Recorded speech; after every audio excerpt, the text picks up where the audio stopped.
وَلَقَدْ يَسَّرْنَا الْقُرْآنَ لِلذِّكْرِ فَهَلْ مِن مُّدَّكِرٍ۔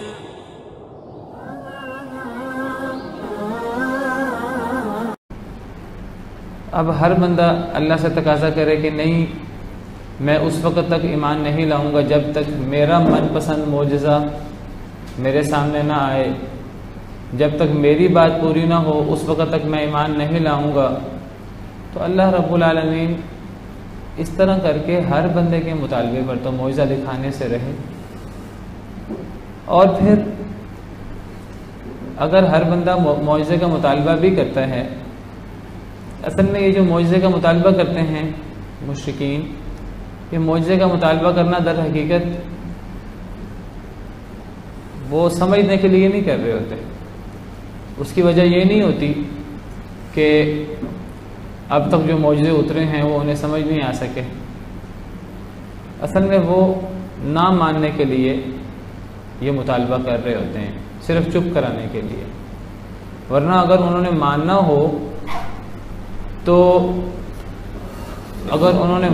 ہو تو جو معجزے اتر چکے ہیں وہ اتنے بڑے بڑے معجزے ہیں، وہ اتنے کافی ہیں کہ نئے معجزوں کی ضرورت نہیں ہے۔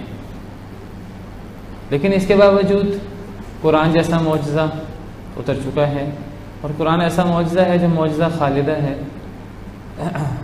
زندہ معجزہ، اور دیگر بڑے بڑے معجزات اللہ تعالیٰ اپنے نبی صلی اللہ علیہ وسلم پر اتار چکے تھے۔ تو چاند دو ٹکڑے ہو چکا تھا، اور درخت اور پتھر آپ سے کلام کرتے تھے، آپ کے ہاتھوں مبارکہ سے کئی دفعہ پانی فوارے کی طرح پھوٹا اور اس سے صحابہ کرام نے وضو کیا، اور دیگر معجزات۔ لیکن اس کے باوجود یہ کہتے ہیں کہ جب تک ہمیں معجزہ نہیں دکھائیں گے معجزہ کیوں نہیں اترتا۔ اللہ فرماتے ہیں کہ وَلَوْ أَنَّنَا نَزَّلْنَا إِلَيْهِمُ الْمَلَائِكَةَ، اگر ہم ان کے اوپر فرشتے بھی اتار دیں ان کے مطالبے کے مطابق۔ یہ کہتے ہیں فرشتے کیوں نہیں اترتے، آپ کے ساتھ فرشتہ کیوں نہیں اترتا۔ وَقَالُوا لَوْلَا أُنزِلَ عَلَيْهِ مَلَكٌ، وہ کہتے ہیں کہ اس پر فرشتہ کیوں نہیں اترتا، اس کے ساتھ کوئی فرشتہ ہو۔ تو اللہ فرماتے ہیں کہ اگر ہم فرشتے اتار دیں بالفرض ان کے مطالبے کے مطابق، وَكَلَّمَهُمُ الْمَوْتَى، اور ان سے مردے زندہ ہو کر باتیں بھی کرنے لگے، مردے ہم زندہ کر دیں اور مردے ان کے مطالبے کے مطابق زندہ ہو کر ان سے کلام بھی کریں۔ وَحَشَرْنَا عَلَيْهِمْ كُلَّ شَيْءٍ قُبُولًا، اور ہم اکٹھا کر دیں ان کے اوپر ہر شے کو سامنے، ہم جو یہ کہہ رہے ہیں ہم وہ چیز ان کے سامنے لے آئیں، ان کی بات پوری کر دیں۔ مَا كَانُوا لِيُؤْمِنُوا، یہ پھر بھی ایمان نہیں لائیں گے، یہ پھر بھی ایمان نہیں لائیں گے، إِلَّا أَن يَشَاءَ اللَّهُ، مگر یہ کہ اللہ چاہے، یہ پھر بھی ایمان نہیں لائیں گے۔ وجہ کیا ہے؟ یہ جو معجزوں کا مطالبہ کر رہے ہیں، یہ معجزوں کا مطالبے کی وجہ یہ نہیں ہے کہ پچھلے معجزے ان کے سامنے ابھی پورے واضح نہیں ہوئے، ان کے سامنے ابھی ہدایت واضح نہیں ہوئی، یہ حق کو سمجھنے کے لیے معجزے کا مطالبہ نہیں کر رہے، یہ تو نہ ماننے کے لیے، یہ تو اگلے کو چپ کرانے کے لیے کہ جی اگر آپ اللہ کے سچے نبی ہیں تو میرے گھر کو سونے کا بنا دیں، میرا یہ کام کر دیں، اگر آپ اللہ کے نبی ہیں تو یہاں نہریں جاری کر دیں۔ تو اپنے کام کروانے کے لیے تو معجزے نہیں ہوتے، یہ ہر بندہ جو ہے وہ کہ جی جب تک میرا من پسند معجزہ نہیں آئے گا تب تک میں نہیں مانوں گا۔ تو اللہ کسی کے پابند نہیں ہے، اللہ نے تو رسول پر جو معجزہ اتارنا ہوتا ہے، رسول کی ڈیمانڈ پر اللہ جو ہے وہ معجزہ نہیں اتارتے، اللہ تو جب اپنی مرضی ہوتی ہے اللہ معجزہ بھیجتے ہیں۔ رسول کے پاس بھی اختیار نہیں ہوتا کہ وہ اللہ سے اپنی مرضی کے مطابق معجزہ مانگ سکے، اللہ کی مرضی ہوتی ہے، اللہ کے فیصلے ہوتے ہیں، جب اللہ نے معجزہ بھیجنا ہوتا ہے اللہ بھیج دیتے ہیں، معجزے میں تو رسول کے پاس بھی اختیار نہیں ہوتا۔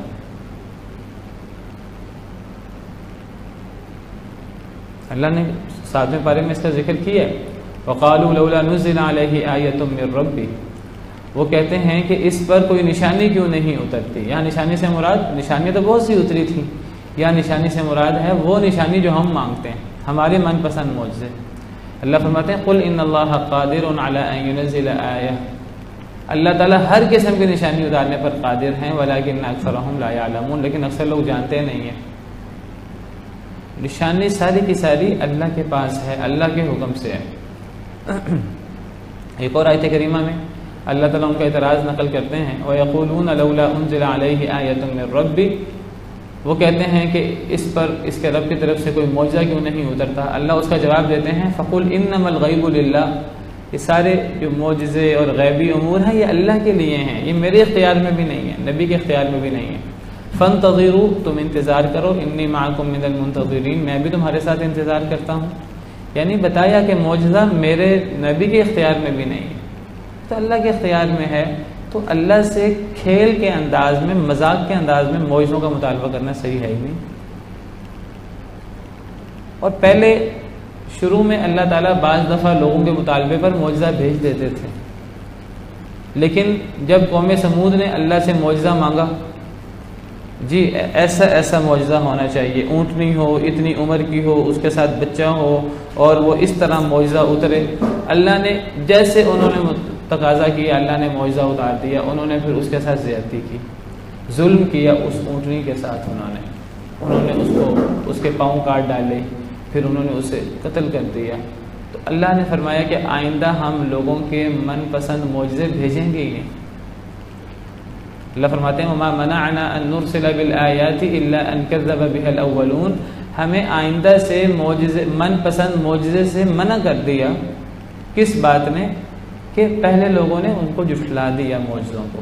پھر اللہ مثال دیتے ہیں وَآتَيْنَا ثَمُودَ النَّاقَةَ مُبْصِرَةً، ہم نے قوم سمود کو اونٹنی دی تھی معجزے کے طور پر، فَظَلَمُوا بِهَا، انہوں نے ظلم کیا اس کے ساتھ۔ تو اللہ نے کھیل کے لیے، مذاق کے لیے اللہ معجزے کبھی بھی نہیں بھیجتے، اللہ تو سمجھانے کے لیے بھیجتے ہیں، اور جس نے سمجھنا ہے اس کو 1-2 معجزوں سے سمجھ آ جاتی ہے۔ اب جس کو 10 معجزوں سے، 20 معجزوں سے سمجھ نہیں آتی، اب اس کو 10,000 معجزوں سے بھی ہدایت نہیں مل سکتی۔ ہدایت تو جب اللہ نے دینی ہے تو دینی ہے۔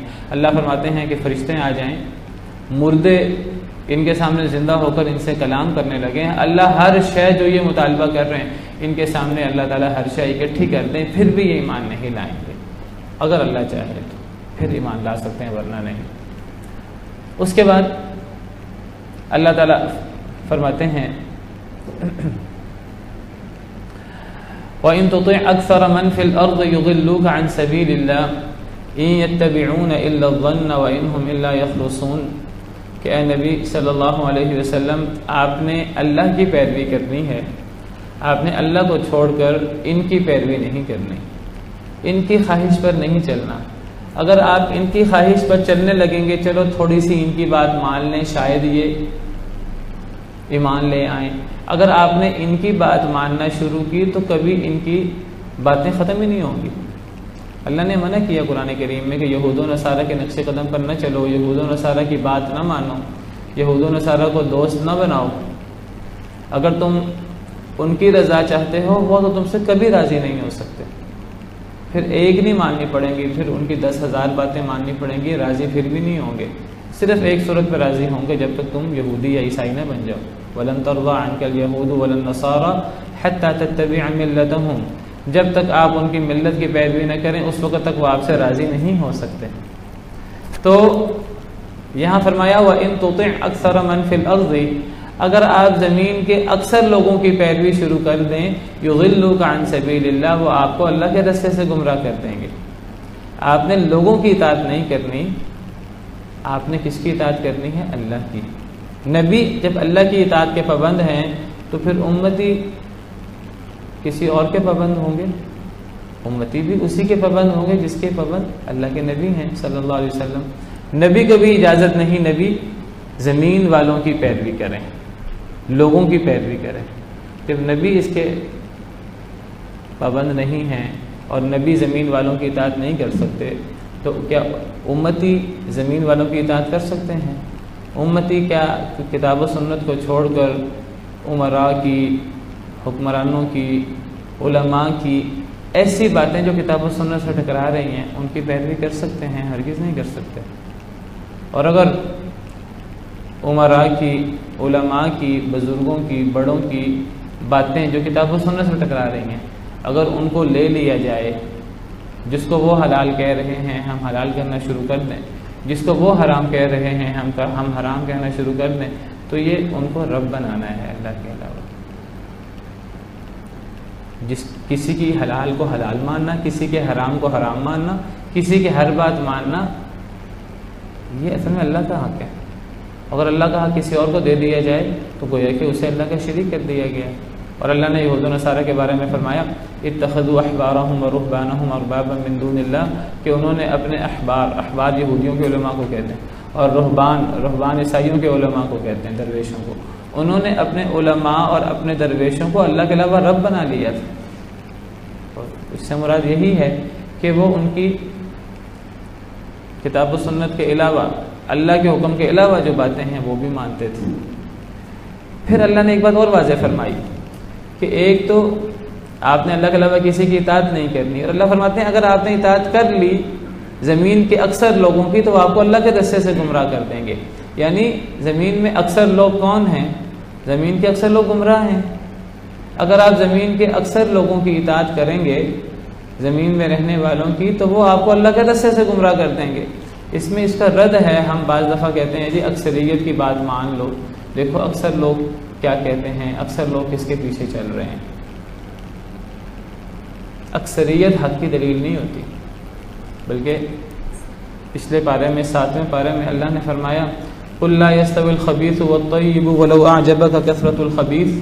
اے اللہ کے نبی آپ فرما دیجئے کہ ناپاک چیز اور پاک چیز دونوں کبھی برابر نہیں ہو سکتے، پاک اور ناپاک کبھی ایک جیسے نہیں ہو سکتے۔ پاک پاک ہے، حق ہے، ناپاک ناپاک ہے، باطل ہے، پلید ہے، کبھی بھی ناپاک اور پاک برابر نہیں ہو سکتے۔ وَلَوْ أَعْجَبَكَ كَثْرَةُ الْخَبِيثِ، اگرچہ اے نبی صلی اللہ علیہ وسلم خبیث چیز، ناپاک چیز زیادہ ہی کیوں نہ ہو جائے، غلط لوگ زیادہ ہی کیوں نہ ہو جائیں، کبھی بھی غلط اور صحیح برابر نہیں ہو سکتے، کبھی بھی خبیث اور طیب برابر نہیں ہو سکتے۔ خبیث خبیث ہے چاہے پوری دنیا اس پر عمل کر رہی ہو، طیب طیب ہے، پاک پاک ہے چاہے تھوڑے لوگ اس پر عمل کر رہے ہیں۔ اور ہمیں کس کے پیچھے چلنا ہے؟ ہمیں خبیث اور طیب، ہمیں اکثر اور کم لوگ نہیں دیکھنے، ہمیں دیکھنا ہے کہ اللہ کا حکم کیا، طیب کیا چیز ہے، چاہے اس پہ عمل کرنے والا ایک بندہ ہی کیوں نہ ہو، ایک بندہ بھی نہ ہو عمل کرنے والا۔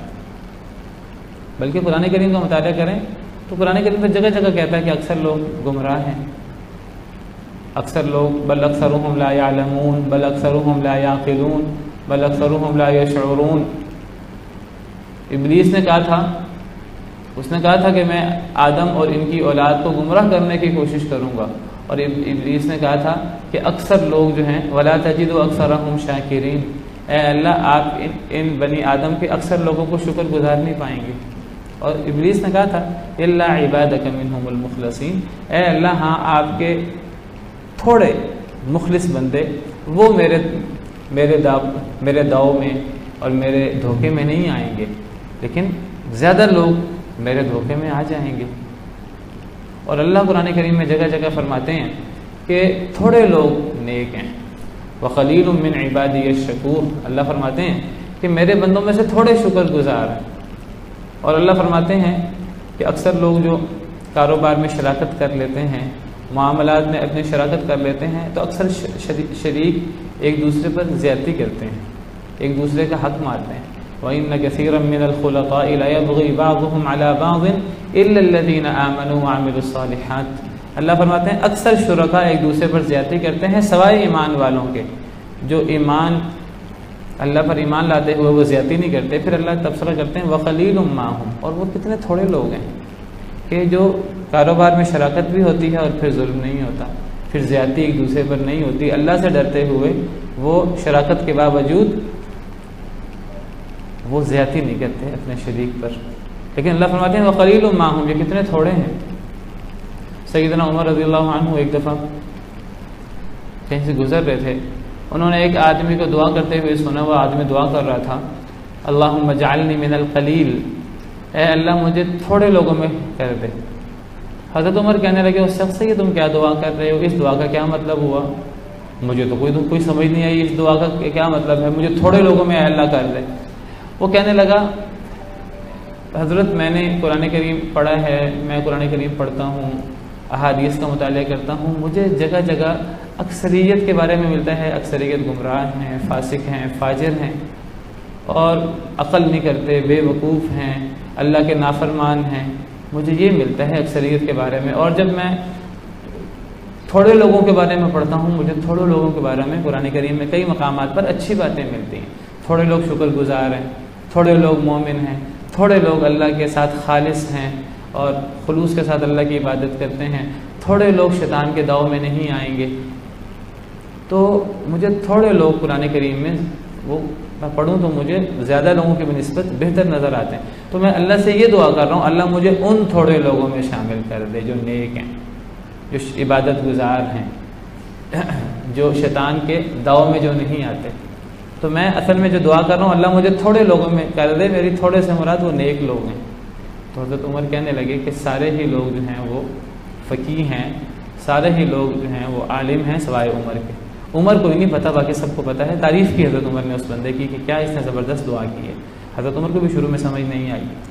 تو ہمیں بعض میں مغالطہ ہو جاتا ہے کہ جی دیکھو اکثریت کیا کر رہی ہے، بھیڑ چال، دیکھو جی سب لوگ، کوئی تعلیم حاصل کرنی ہے ہم نے، ہاں جی کون سی فیلڈ اختیار کریں، جی دیکھو زیادہ لوگ کیا کر رہے ہیں، زیادہ لوگ انجینئر بن رہے ہیں، زیادہ لوگ میڈیکل میں جا رہے ہیں، چلو جی زیادہ لوگ دنیا کی طرف جا رہے ہیں، ہمیں بھی وہی کرنا ہے۔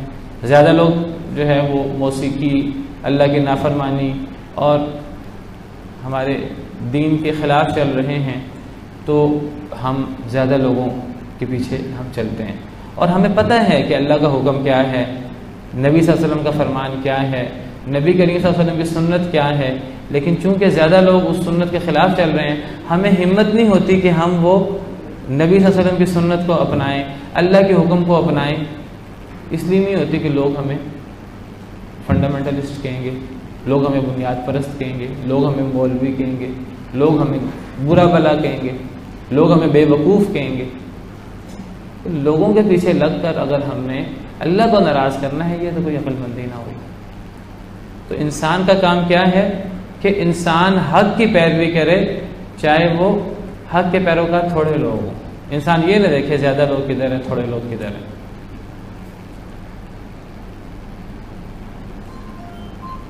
حق کی پیروی ہونی چاہیے، چاہے تھوڑے لوگ حق کے پیچھے ہوں۔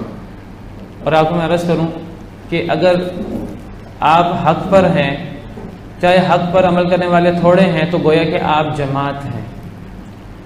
ہمیں اللہ نے جماعت کو لازم پکڑنے کا حکم دیا۔ یہ بھی میں بات کر رہا ہوں، بڑی گہری بات ہے۔ اگر ہم حق پر عمل کر رہے ہیں تو ہم جماعت پر ہیں، اور ہمیں اللہ نے جماعت کا حکم دیا۔ نبی صلی اللہ علیہ وسلم کا ارشاد ہے کہ یہودی 71 فرقوں میں بٹے، عیسائی 72 فرقوں میں بٹے، میری امت 73 فرقوں میں بٹ جائے گی۔ آپ نے فرمایا کہ سارے جہنمی ہیں سوائے ایک کے۔ صحابہ کرام نے عرض کیا وہ کون ہیں؟ تو بعض روایات میں مختلف الفاظ آتے ہیں۔ بعض روایات میں آتا ہے کہ ما انا علیہ واصحابی، وہ ایک گروہ جو جنتی ہے وہ گروہ ہے جس پر میں اور میرے صحابہ گامزن ہیں، مشہور الفاظ۔ ایک روایت کے الفاظ یہ بھی ہیں وہی الجماع، وہ جو ایک حق گروہ ہے، وہ جو حق پر ہے اور وہ جنتی ہے، باقی سارے جہنمی ہیں، وہ جماعت گروہ وہ ہے جو جماعت پر ہے۔ اور جماعت کیا ہے؟ جو دلیل پر ہے، چاہے وہ تھوڑے لوگ ہیں۔ اور آپ کو میں عرض کروں کہ زیادہ لوگ اگر خرابی پر ہیں، زیادہ لوگ اگر اللہ کی نافرمانی کر رہے ہیں، تو وہ فرقہ ہیں، وہ جماعت نہیں ہو سکتے۔ 10,000 لوگوں میں سے 9,000 لوگ، 9,900 لوگ اگر غلطی پر ہیں تو یاد رکھیں وہ جماعت نہیں ہے۔ جماعت اکثریت کا نام نہیں ہے، وہ فرقہ ہیں، وہ اصل میں حق سے الگ ہو گئے ہیں۔ وہ حق سے الگ ہونے والے ہیں، چاہے وہ 99% کیوں نہ ہوں۔ اور اگر 1% لوگ حق پر ہیں، یاد رکھیے وہ جماعت کو تھامے ہوئے ہیں، وہ اللہ کی رسی کو تھامے ہوئے ہیں، وہ قرآن کریم کی اس آیت پر عمل کر رہے ہیں وَاعْتَصِمُوا بِحَبْلِ اللَّهِ جَمِيعًا وَلَا تَفَرَّقُوا۔ یہ ہے اللہ کی رسی۔ اللہ کی رسی کو تھامنے والے تھوڑے لوگوں، یاد رکھیے وہ جماعت ہے۔ اور وہ جو اللہ فرماتے ہیں کہ فَمَن يَكْفُرْ بِالطَّاغُوتِ وَيُؤْمِن بِاللَّهِ فَقَدِ اسْتَمْسَكَ بِالْعُرْوَةِ الْوُثْقَىٰ لَا انفِصَامَ لَهَا۔ جو طاغوت کا انکار کرتا ہے، اللہ پر ایمان لاتا ہے، اس نے مضبوط کڑے کو تھام لیا، جو مضبوط کڑا ٹوٹ نہیں سکتا۔ اب وہ مضبوط پڑا اسے جنت تک اس کے ساتھ ہے، اس کو جنت تک لے جائے گا۔ تو اگر آپ حق کی پیروی کر رہے ہیں، آپ تھوڑے ہیں، آپ کو اس سے کوئی پریشانی نہیں ہونی چاہیے۔ حضرت ابراہیم علیہ السلام کو اللہ نے کیا فرمایا؟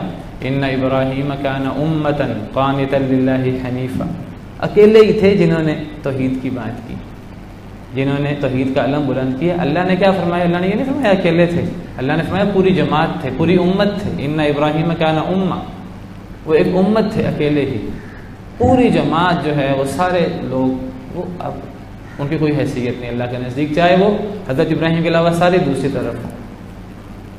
اور دیکھیں نبی صلی اللہ علیہ وسلم کا ارشاد ہے بدأ الاسلام غریبا وسیعود کما بدأ، کہ اسلام اجنبی شروع ہوا تھا، خال خال لوگ مسلمان ہوتے تھے، اکثر لوگ گمراہ تھے، اسلام اجنبی شروع ہوا اور فرمایا اب تو اللہ کی بڑا کرم ہے اللہ کا کہ لوگ اتنے زیادہ مسلمان ہو رہے ہیں۔ آپ نے فرمایا کہ ایک وقت آئے گا کہ اسلام دوبارہ اجنبی بن جائے گا، دین پر عمل کرنے والے لوگ انگلیوں پر گنے جانے والے ہوں گے اور وہ تھوڑے لوگ ہوں گے۔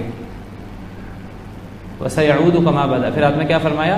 فرمایا فَطُوبَى لِلْغُرَبَاء، ان اجنبی لوگوں کے لیے خوش بختی ہو۔ نبی صلی اللہ علیہ وسلم نے پیش گوئی فرمائی، آپ نے ان کا مقام بیان فرمایا کہ وہ تھوڑے لوگ جو اجنبی لوگ ہیں معاشرے میں، معاشرہ ان کو قبول نہیں کرتا، یہ بے وقوف ہیں، ان کو دنیا کا پتہ نہیں ہے، اور یہ اور وہ، یہ بنیاد پرست ہیں، اور یہ مولوی ہیں، اور یہ ہیں اور یہ ہیں، ہر چیز کا الزام ان پر ہے۔ فرمایا فطوبى للغرباء الذين يصلحون ما افسد الناس، ان اجنبی لوگوں کے لیے خوش بختی ہو جو لوگوں نے فساد ڈال دیا ہے وہ اس کی اصلاح کرنے والے ہیں، وہ ان کو کتاب و سنت کی بات بتانے والے ہیں، تھوڑے لوگ ہیں، کوئی فرق نہیں پڑتا۔ آپ یہ نہ دیکھیں کہ لوگ کیا کر رہے ہیں، آپ یہ دیکھیں کہ اللہ کا ہم سے کیا تقاضا ہے۔ اس آیت کریمہ میں اسی بات کی طرف اشارہ کیا ہے وَإِن تُطِعْ أَكْثَرَ مَنْ فِي الْأَرْضِ يُضِلُّوكَ عَنْ سَبِيلِ اللَّهِ، اے نبی آپ اگر زمین کے اکثر رہنے والوں کی اطاعت کریں گے وہ آپ کو اللہ کے راستے سے گمراہ کر دیں گے۔ إِن يَتَّبِعُونَ إِلَّا الظَّنَّ وَإِنْ هُمْ إِلَّا يَخْرُصُونَ، وہ تو گمان کی پیروی کر رہے ہیں اور وہ تو اندازے لگا رہے ہیں، اکثر لوگ گمان کے پیچھے چل رہے ہیں اور اکثر لوگ اندازے لگا رہے ہیں۔ بڑی غور طلب آیت۔ اس کے بعد فرمایا فَكُلُوا مِمَّا ذُكِرَ اسْمُ اللَّهِ عَلَيْهِ إِن كُنتُم بِآيَاتِهِ مُؤْمِنِينَ، کہ جس جانور پر اللہ کا نام لیا گیا ہو ذبح کرتے وقت اس کو کھاؤ اگر تم اللہ کی آیتوں پر ایمان رکھتے ہو۔ کیا مطلب؟ کہ جس حلال جانور پر اللہ کا نام لیا گیا ہو ذبح کرتے وقت تو اب وہ اللہ نے حلال کیا ہے اور اب حلال جانور کو کھانا چاہیے۔ یہ نہیں کہ انسان نیکی اور تقوی کے نام پر انسان کے نہیں جی میں نے تو یہ نہیں کھانا، یہ میں کھاؤں گا تو یہ تو اللہ کی نعمتیں میں استعمال کرنے والا ہو جاؤں گا اور میں نے اللہ کی نعمتیں استعمال نہیں کرنی۔ بعض لوگ کیا کرتے ہیں، بعض لوگ اللہ نے جو چیزیں حلال کی ہیں وہ نیکی کے نام پر ان کو اپنے اوپر حرام کر دیتے ہیں۔ عیسائی رہبانیت کے نام پہ انہوں نے بہت سی جائز چیزیں اپنے اوپر حرام کر لیں، اللہ نے ان کے اوپر حلال کی تھی۔ یہ کوئی نیکی نہیں ہے کہ انسان کے کہ جی نیکی کا مطلب یہ ہے کہ انسان جائز چیزیں بھی چھوڑ دے۔ جس طرح اللہ تعالیٰ نے کچھ چیزیں حرام کی ہیں، ہم حرام کردہ چیزوں کو استعمال نہیں کر سکتے۔ شراب اللہ نے حرام کی، اللہ نے سود حرام کیا، اللہ نے مردار حرام کیا، خنزیر کا گوشت حرام کیا، اور بہت سی چیزیں اللہ نے حرام کی۔ جس طرح اللہ کی حرام کردہ چیزوں کو ہمیں حرام سمجھنا ہے اور ہمیں اس کے قریب نہیں پھٹکنا، اسی طرح اللہ نے کچھ چیزیں حلال بھی کی ہیں۔ اب ہم وہاں اتنے نیک بن جائیں کہ اللہ کا جو ہم سے تقاضا ہے، اللہ نے وہ چیز حلال کی ہے کہ جی اس کو تم استعمال کر سکتے ہو، ہم کہ نہیں جی ہم تو زیادہ حاجی ہیں، ہم نے تو اس کو استعمال نہیں کرنا، ہم استعمال کریں گے تو پھر ہم جو ہے نا وہ تو دنیا دار بن جائیں گے۔ اگر اللہ نے ایک چیز کی اجازت دی ہے، آپ اس چیز کو استعمال کر کے دنیا دار کیسے بن جائیں گے جب اللہ نے اس کو حلال رکھا ہے؟ اگر اللہ نے ایک چیز کی اجازت دی ہے، ایک چیز کو حلال کیا ہے، تو آپ اسے اپنے اوپر حرام کرنے والے کون ہیں؟ آپ کہیں جی میں تو بس دال روٹی کھاؤں گا۔ اگر اللہ نے آپ کو طاقت دی ہے، آپ اچھا کھانا کھا سکتے ہیں، آپ اچھا کھانا کھائیں، اسراف نہ کریں، اللہ کے حکم کے خلاف ورزی نہ کریں۔ وہ کھانا کھا کر تکبر نہ کریں، وہ کھانا کھائیں، اللہ کا شکر ادا کریں۔ آپ کیوں اپنے اوپر ایک حلال چیز کو حرام کرتے ہیں؟ ہاں ایک بندے کے پاس نہیں ہے، ایک بندے کی آزمائش ہے، اس کے پاس نہیں ہے، وہ صبر کرے، وہ دال روٹی کھائے، جس کے پاس ہے وہ اچھا کھائے، اسراف نہ کرے، تکبر نہ کرے، اچھا کھائے، اللہ کا شکر ادا کرے، جو اللہ نے اس کو دیا ہے اس میں وہ اللہ کا حق ادا کرے، وہ غریبوں کو بھی دے، تو اچھا کھانے میں کوئی منع نہیں ہے، اللہ نے اجازت دی ہے۔ ایک بندہ کہے جی میں دودھ استعمال نہیں کروں گا، بھائی کیوں نہیں کریں گے؟ جب اللہ نے حلال کیا تو آپ کیوں حرام کرتے ہیں؟ جس طرح شراب کو استعمال کرنا ناجائز ہے، دودھ کو حرام کرنا ناجائز ہے۔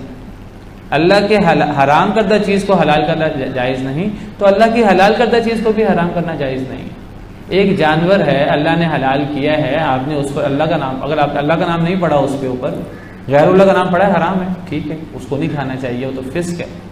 لیکن اگر اس پہ اللہ کا نام لیا گیا ہے اور وہ حلال جانور ہے تو آپ اسے کھائیں، آپ اسے کھا سکتے ہیں۔ قُلْ مَنْ حَرَّمَ زِينَةَ اللَّهِ الَّتِي أَخْرَجَ لِعِبَادِهِ وَالطَّيِّبَاتِ مِنَ الرِّزْقِ۔ اے اللہ کے نبی آپ ذرا آپ اعلان کریں کہ اللہ کی زینت کو جو اللہ نے اپنے بندوں کے لیے نکالی ہے اسے حرام کرنے والا کون ہے؟ جو چیزیں اللہ نے حلال کی ہیں، وَالطَّيِّبَاتِ مِنَ الرِّزْقِ، اللہ نے جو رزق پاکیزہ رکھا ہے اسے کون حرام کر سکتا ہے؟ کوئی حرام نہیں کر سکتا۔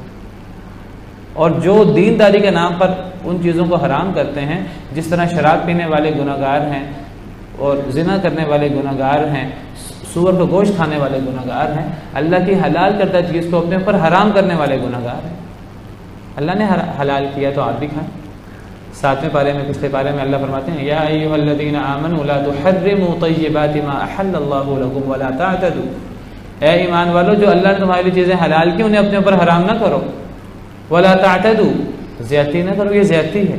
جس طرح اللہ کے حرام کو حلال کرنا زیادتی ہے تو اللہ کے حلال کو بھی حرام کر دینا زیادتی ہے۔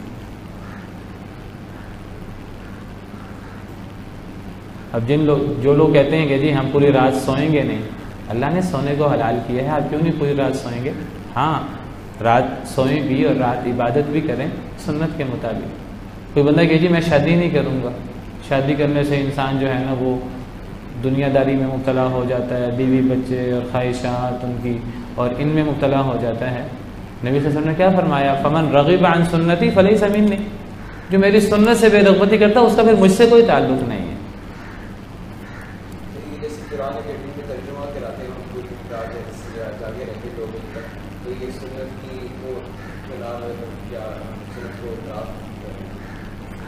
پہلی بات ہے پوری رات تو شاید وہ نہیں جاگتے، شاید 1:30-2 بجے تک کرتے ہیں۔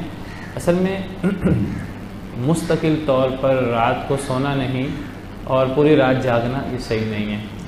کچھ راتیں ایسی ہیں جن کو اللہ نے بڑی فضیلت دی ہے، اور ان راتوں میں اللہ نے زیادہ سے زیادہ عبادت کرنے کا حکم دیا ہے، جس میں رمضان کی راتیں، خاص طور پہ جو آخری عشرہ ہے۔ آخری عشرہ کے بارے میں آتا ہے کہ نبی کریم صلی اللہ علیہ وسلم کمر کس لیتے، حدیث کا مفہوم ہے، اور رات جاگتے، احیا لیلا، رات جاگتے، وایقظ اہلہ، گھر والوں کو بھی جگاتے، کمر کس لیتے۔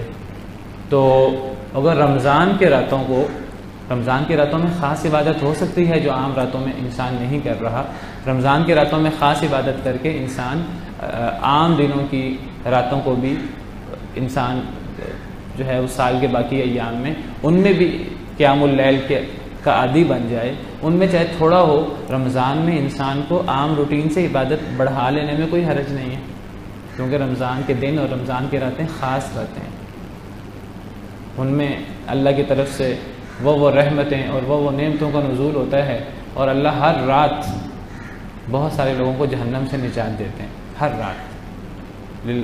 حدیث میں آتا ہے کہ اللہ کے لیے ہر رات عتقاء ہیں، جہنم سے اللہ آزاد کرتے ہیں، تو انسان عبادت کرتا ہے زیادہ، تو یعنی رمضان کے راتوں میں زیادہ عبادت کرنا، رمضان کے دنوں میں زیادہ عبادت کرنا یہ منع نہیں ہے۔ بعض ایسے دن بھی ہیں ان کی فضیلت ہے، لیکن ہم ان دنوں میں عام دنوں سے زیادہ عبادت نہیں کر سکتے۔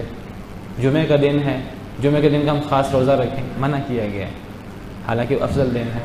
جمعہ کی رات ہے، اس کے اندر خاص عبادت کریں، عام روٹین سے ہٹ کر منع کیا گیا، لیکن رمضان کے اندر عام روٹین سے ہٹ کر زیادہ عبادت کا باقاعدہ توجہ دلائی گئی ہے۔ ہاں جی جی جی سحری کر کے سونے کی بجائے انسان کو اشراق وغیرہ پڑھنے تک جو ہے وہ اللہ کا ذکر وغیرہ کرنا چاہیے. یہ چیزیں سنت ہیں تو انسان سنت کی پیروی کرے. بہتر یہ ہے کہ انسان رات سوئے کچھ نہ کچھ. رمضان کی راتوں میں بھی پوری رات جاگے گا تو انسان کے لیے مشکل ہوگی. آخری 10 راتیں ہیں ان میں تو خاص طور پہ پوری رات جاگنے کا ذکر ہے. اب اس میں اب انسان نے سونا تو ہے, اب یہ تو نہیں کہ انسان دن میں بھی نہیں سوئے گا رات میں بھی نہیں سوئے گا, وہ تو انسان کے لیے ممکن نہیں ہے.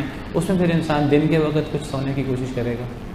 تو بہرحال رمضان کی راتیں جو ہیں ان میں عام دنوں سے بڑھ کر عبادت ہو سکتی ہے.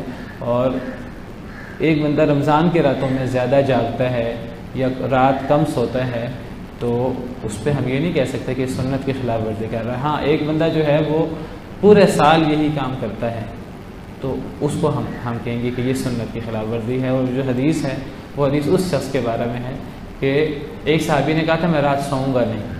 اس کی مراد رمضان نہیں تھا, اس کی مراد یعنی ہر رات تھی. تو راتوں کو سونا اپنے اوپر حرام کر لینا یہ صحیح نہیں ہے.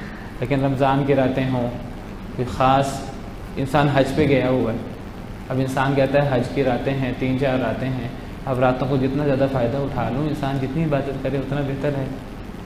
انسان کم سے کم سوئے, دن میں سوئے تو انسان جتنی مجبوری ہے 2-3 گھنٹے سو لے, باقی انسان رات بھی جاگے, دن کو بھی انسان زیادہ سے زیادہ عبادت کرے. چند دن ہیں تو کیا حرج ہے. لیکن عام دنوں میں اس طرح نہیں کرنا چاہیے. اپنی عام روٹین انسان کی اس طرح نہیں ہونی چاہیے کہ انسان حلال چیزوں کو اپنے اوپر حرام کر لے. تو فرمایا کہ جس جانور پر اللہ کا نام لیا گیا ہو تو اسے کھاؤ, اسے اپنے اوپر حرام نہ کرو, اسے کھاؤ تب کھاؤ جو اللہ نے اجازت دی ہے. یہ مطلب نہیں ہے انسان روزے کی حالت میں بھی کھاؤ, روزے میں تو اللہ نے منع کیا ہے. تو انسان کو عام حالت پہ اپنے اوپر اس طرح کی چیزوں کو حرام نہیں کرنا چاہیے. باقی ایک بندے کو طبی طور پر ایک چیز پسند نہیں ہے یا بیماری کے طور پر ایک چیز وہ کھا نہیں سکتا, وہ ایک الگ مسئلہ ہے.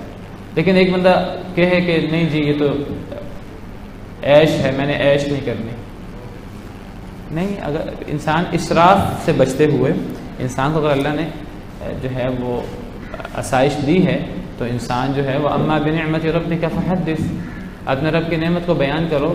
تمہاری رب کی نعمت کے اثرات تم پہ نظر آنے چاہیے اسراف سے بچتے ہوئے. اسراف اور تکبر 2 چیزیں ایسی ہیں, حدیث میں آتا ہے انسان جو چاہے کھائے جو چاہے پہنے, 2 چیزوں سے بچ جائے, اسراف اور تکبر. تو انسان جو چاہے کھائے جو چاہے پہنے. تو جن پر اللہ کا نام لیا جائے ان کو کھاؤ اگر تم اللہ کی آیتوں پر ایمان لاتے ہو. پھر فرمایا وَمَا لَكُمْ أَلَّا تَأْكُلُوا مِمَّا ذُكِرَ اسْمُ اللَّهِ عَلَيْهِ, تمہیں کیا ہو گیا ہے تم کیوں نہیں کھاتے جس پر اللہ کا نام لیا گیا ہے. اگر اللہ کا نام لیا گیا ہے اب تم کیوں نہیں کھا رہے, اب تم اس کو اپنے اوپر حرام کیوں کرتے ہو. مشرکین مکہ اصل میں کچھ چیزوں کو وہ بتوں کے نام نظر کر دیتے تھے, بزرگوں کے نام نظر کر دیتے تھے, اور کہتے تھے اب ہمارے لیے اس کو استعمال کرنا, ہمارے لیے اس کو کھانا جائز نہیں ہے. اللہ فرماتے ہیں کہ جب اس پر اللہ کا نام لیا گیا ہے, حلال جانور ہے, اب تم کیوں نہیں کھاتے. تمہیں کھانا چاہیے, اس کو اپنے پر حرام نہیں سمجھنا چاہیے. جس طرح شراب کو حلال سمجھنا حرام ہے, اسی طرح حلال کو حرام سمجھنا بھی حرام ہے. اور اس کے بعد پھر اللہ نے فرمایا کہ وَلَا تَأْكُلُوا مِمَّا لَمْ يُذْكَرِ اسْمُ اللَّهِ عَلَيْهِ وَإِنَّهُ لَفِسْقٌ, ہاں وہ چیز نہ کھاؤ جس پر اللہ کا نام نہ لیا ہو. پیچھے جو دونوں آیتیں ہیں ان میں ہے کہ اللہ کا جب نام لیا گیا تو تم کھاؤ, تم کیوں نہیں کھاتے. اب جو آیت ہے وَلَا تَأْكُلُوا مِمَّا لَمْ يُذْكَرِ اسْمُ اللَّهِ عَلَيْهِ, جس پر اللہ کا نام نہیں لیا گیا اسے نہیں کھا سکتے. اللہ کا نام نہیں لیا گیا, کسی اور کا نام لیا گیا ہے, غیر اللہ کا نام لیا گیا ہے, یہ کالی دیوی کے نام کا کالا بکرا ہے, یہ فلاں بزرگ کے نام کی یہ چیز ہے. تو جو کسی کے نام کا ہوگا تو کسی بزرگ کے نام کسی کو ذبح کیا جائے, تو کسی دیوی کے نام کسی کو ذبح کیا جائے تو وہ حرام ہو جاتی ہے, وہ فسق ہو جاتی ہے, اسے نہیں کھایا جا سکتا. انما حرم علیکم المیتۃ والدم ولحم الخنزیر وما اہل لغیر اللہ بہ, اللہ نے مردار حرام کیا, خون حرام کیا, خنزیر کا گوشت حرام کیا, اور جس پر اللہ کے علاوہ کا نام لیا جائے ذبح کرتے وقت اللہ نے اسے حرام کیا. یہاں ایک سوال پیدا ہوتا ہے کہ اللہ کے علاوہ کا نام لیا جائے وہ تو حرام ہے, اب ایک انسان اللہ کا نام نہیں لیتا لیکن کسی کا نام بھی نہیں لیتا، کسی اور کا نام بھی نہیں لیتا، اگر جان بوجھ کر اللہ کا نام نہ لے پھر بھی وہ جانور حرام ہے۔ جان بوجھ کر نہ اللہ کا نام لے نہ کسی اور چیز کا نام لے۔ اب ایک سوال پیدا ہوتا ہے، ایک بندہ بھول گیا ہے، وہ ذبح کرتے وقت اللہ کا نام لیتا ہے لیکن اب وہ ذبح کرتے وقت اسے اللہ کا نام لینا بھول گیا، کیا وہ بھی اس میں آئے گا؟ وَإِنَّهُ لَفِسْقٌ میں بعض علماء کہتے ہیں وہ بھی اس میں آئے گا، لیکن صحیح بات یہ ہے کہ وہ فسق میں نہیں آئے گا۔ ایسا جانور جس پر کوئی شخص جو ہے وہ ذبح کرتے وقت اللہ کا نام لینا بھول گیا ہو تو ایسی صورت میں ہمیں اس کو کھاتے وقت اس پر اللہ کا نام لے لینا چاہیے۔ نبی صلی اللہ علیہ وسلم کے سامنے مسئلہ آیا کہ بعض دفعہ کوئی شخص جو ہے جانور پر اللہ کا نام لینا بھول جاتا ہے تو آپ نے پھر اس کا حل یہ فرمایا کہ تم اللہ کا نام لے کر اسے کھا سکتے ہو۔ اللہ تعالی عالم۔ یہ بھی ہے کوئی چیز ہے جیسے عام طور پہ ہمارے معاشرے میں پتہ نہیں کتنے کچھ آ جاتے ہیں، جی تو اب کسی کے بیٹے کا ہوتا ہے دیکھتا ہونا جی جی باہر ایک چھپا لیتا ہے، جی جی کوئی چیز بھیج دیتا ہے، تو اس کو بھی اللہ کا نام لے کے کھا لینی چاہیے یا نہیں؟ یہ دیکھیں، ایک تو ہے نا جس چیز پر اللہ کے علاوہ کا نام لیا جائے وہ تو فسق ہے نا، وہ تو حرام ہے، جس طرح مردار حرام ہے، سور حرام ہے، اس طرح حرام ہو جاتی جس پر اللہ کے علاوہ اللہ کے علاوہ کا نام لیا جائے۔ اب یہ ہے کہ ایک چیز پر اللہ کا نام لیا گیا ہے وہ اللہ کے نام کے لیے ہے، لیکن وہ اس کے لیے جو دعوت یا جو محفل یا جو پروگرام ارینج کیا گیا ہے وہ چیز بدعت ہے، وہ چیز صحیح نہیں ہے۔ تو اب اس گوشت کو، اس کھانے کو استعمال کرنا وہ فسق ہونے کی وجہ سے ہم کے حرام ہے ایسی بات تو نہیں ہے، لیکن اس کھانے میں شراکت اصل میں وہ اس بدعت میں آپ کی شراکت ہوگی، تو اس بدعت میں شراکت سے بچتے ہوئے آپ اس کو نہ کھائیں۔ اگر آپ اس میں کھائیں گے تو ایسی محفل کا کھانا یا ایسی محفل میں آپ شریک ہوں گے، اللہ نے ایسی محفلوں پر جو صحیح نہیں ہیں ایسی محفلوں میں اللہ نے شریک ہونے سے منع کیا ہے۔ وَإِذَا رَأَيْتَ الَّذِينَ يَخُوضُونَ فِي آيَاتِنَا فَأَعْرِضْ عَنْهُمْ حَتَّى يَخُوضُوا فِي حَدِيثٍ غَيْرِهِ۔ اے نبی صلی اللہ علیہ وسلم، اگر آپ ان لوگوں کو دیکھیں جو ہماری آیتوں میں مذاق اڑا رہے ہیں، ہماری آیتوں میں مگن ہیں، آیتوں کا رد کرنے میں، انکار کرنے میں، اگر ایسی مجلس ہو تو اے اللہ کے نبی صلی اللہ علیہ وسلم آپ نے اس میں نہیں بیٹھنا۔ اگر آپ کو بھول جائے تو جیسے ہی آپ کو یاد ہے آپ نے اٹھ جانا ہے۔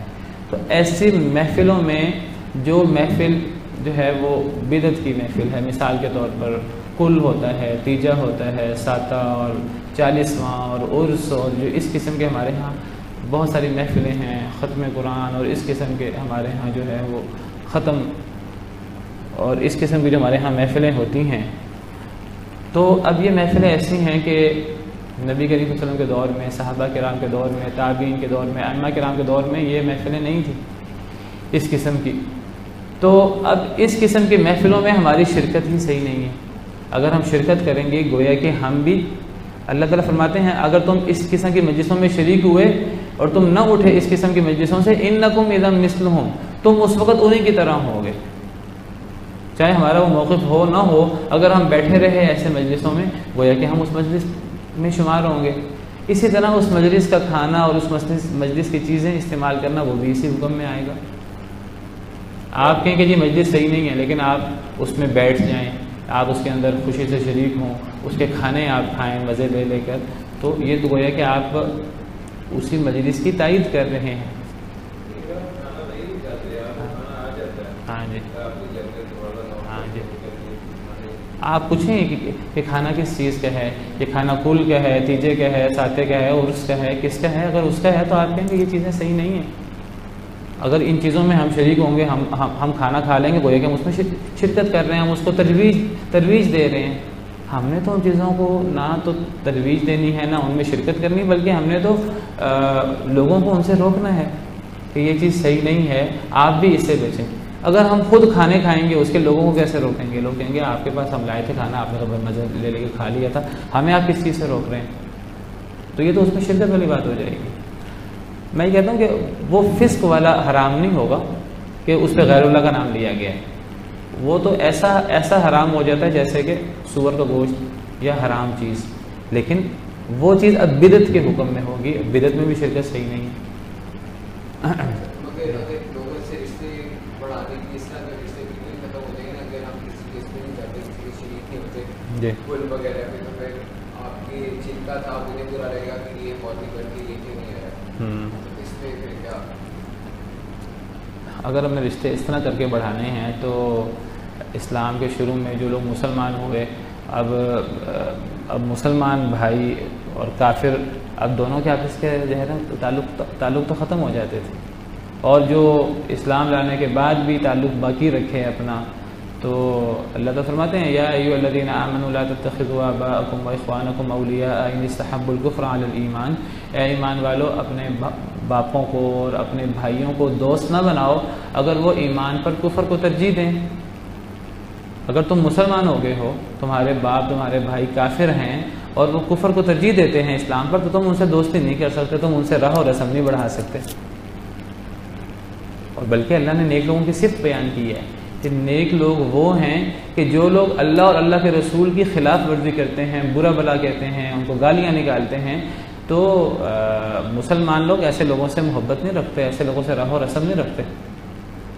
تو اچھے لوگوں سے دوستی کرنا ولا, اور برے لوگوں سے دوستی کرنے سے بچنا, جس کو برا کہتے ہیں, الولا والبرا کا ایک تصور ہے اسلام میں.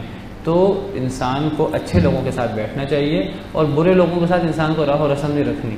اب ایک چیز ہے کہ انسان کسی کو دعوت دینا چاہتا ہے, انسان کسی کو دعوت دینے کے لیے انسان اس کے ساتھ راہ و رسم رکھتا ہے, انسان اس کے ساتھ کھانے میں شریک بھی ہو جاتا ہے, وہ ایک بالکل الگ چیز ہے, وہ بالکل ایک الگ چیز ہے. لیکن نبی صلی اللہ علیہ وسلم جو ہیں وہ یہودیوں کے ساتھ بھی کھانے میں شریک ہوئے آپ کئی موقعوں پر. اس لیے آپ شریک نہیں ہوئے کہ آپ کی بڑی دوستی تھی یہودیوں سے اور آپ نے ان سے بڑے تعلقات بنائے ہوئے تھے اور آپ ان سے دلی دوستی رکھتے تھے. اللہ نے تو دلی دوستی سے منع کیا ہے, اللہ نے تو راہ و رسم رکھنے سے منع کیا ہے.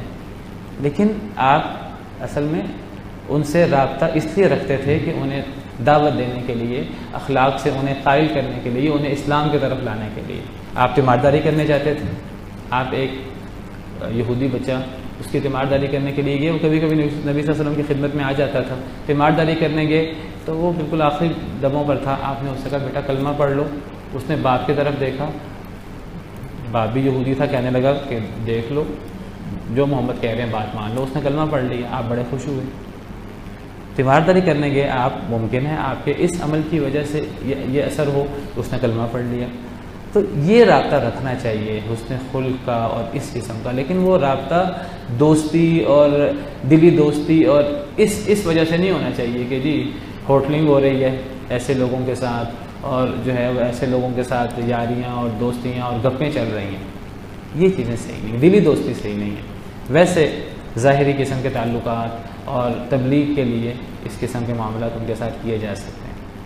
باقی جو آپ کہہ رہے ہیں اگر ہم نہیں کھائیں گے لوگ کہیں گے یہ مولوی ہے اور یہ ہم سے دور ہو رہا ہے, بلکہ آپ نہ کھائیں تاکہ لوگ آپ سے سوال کریں آپ کیوں نہیں کھا رہے, آپ کیوں شریک نہیں ہو رہے ہمارے ساتھ اس مجلسوں میں. جی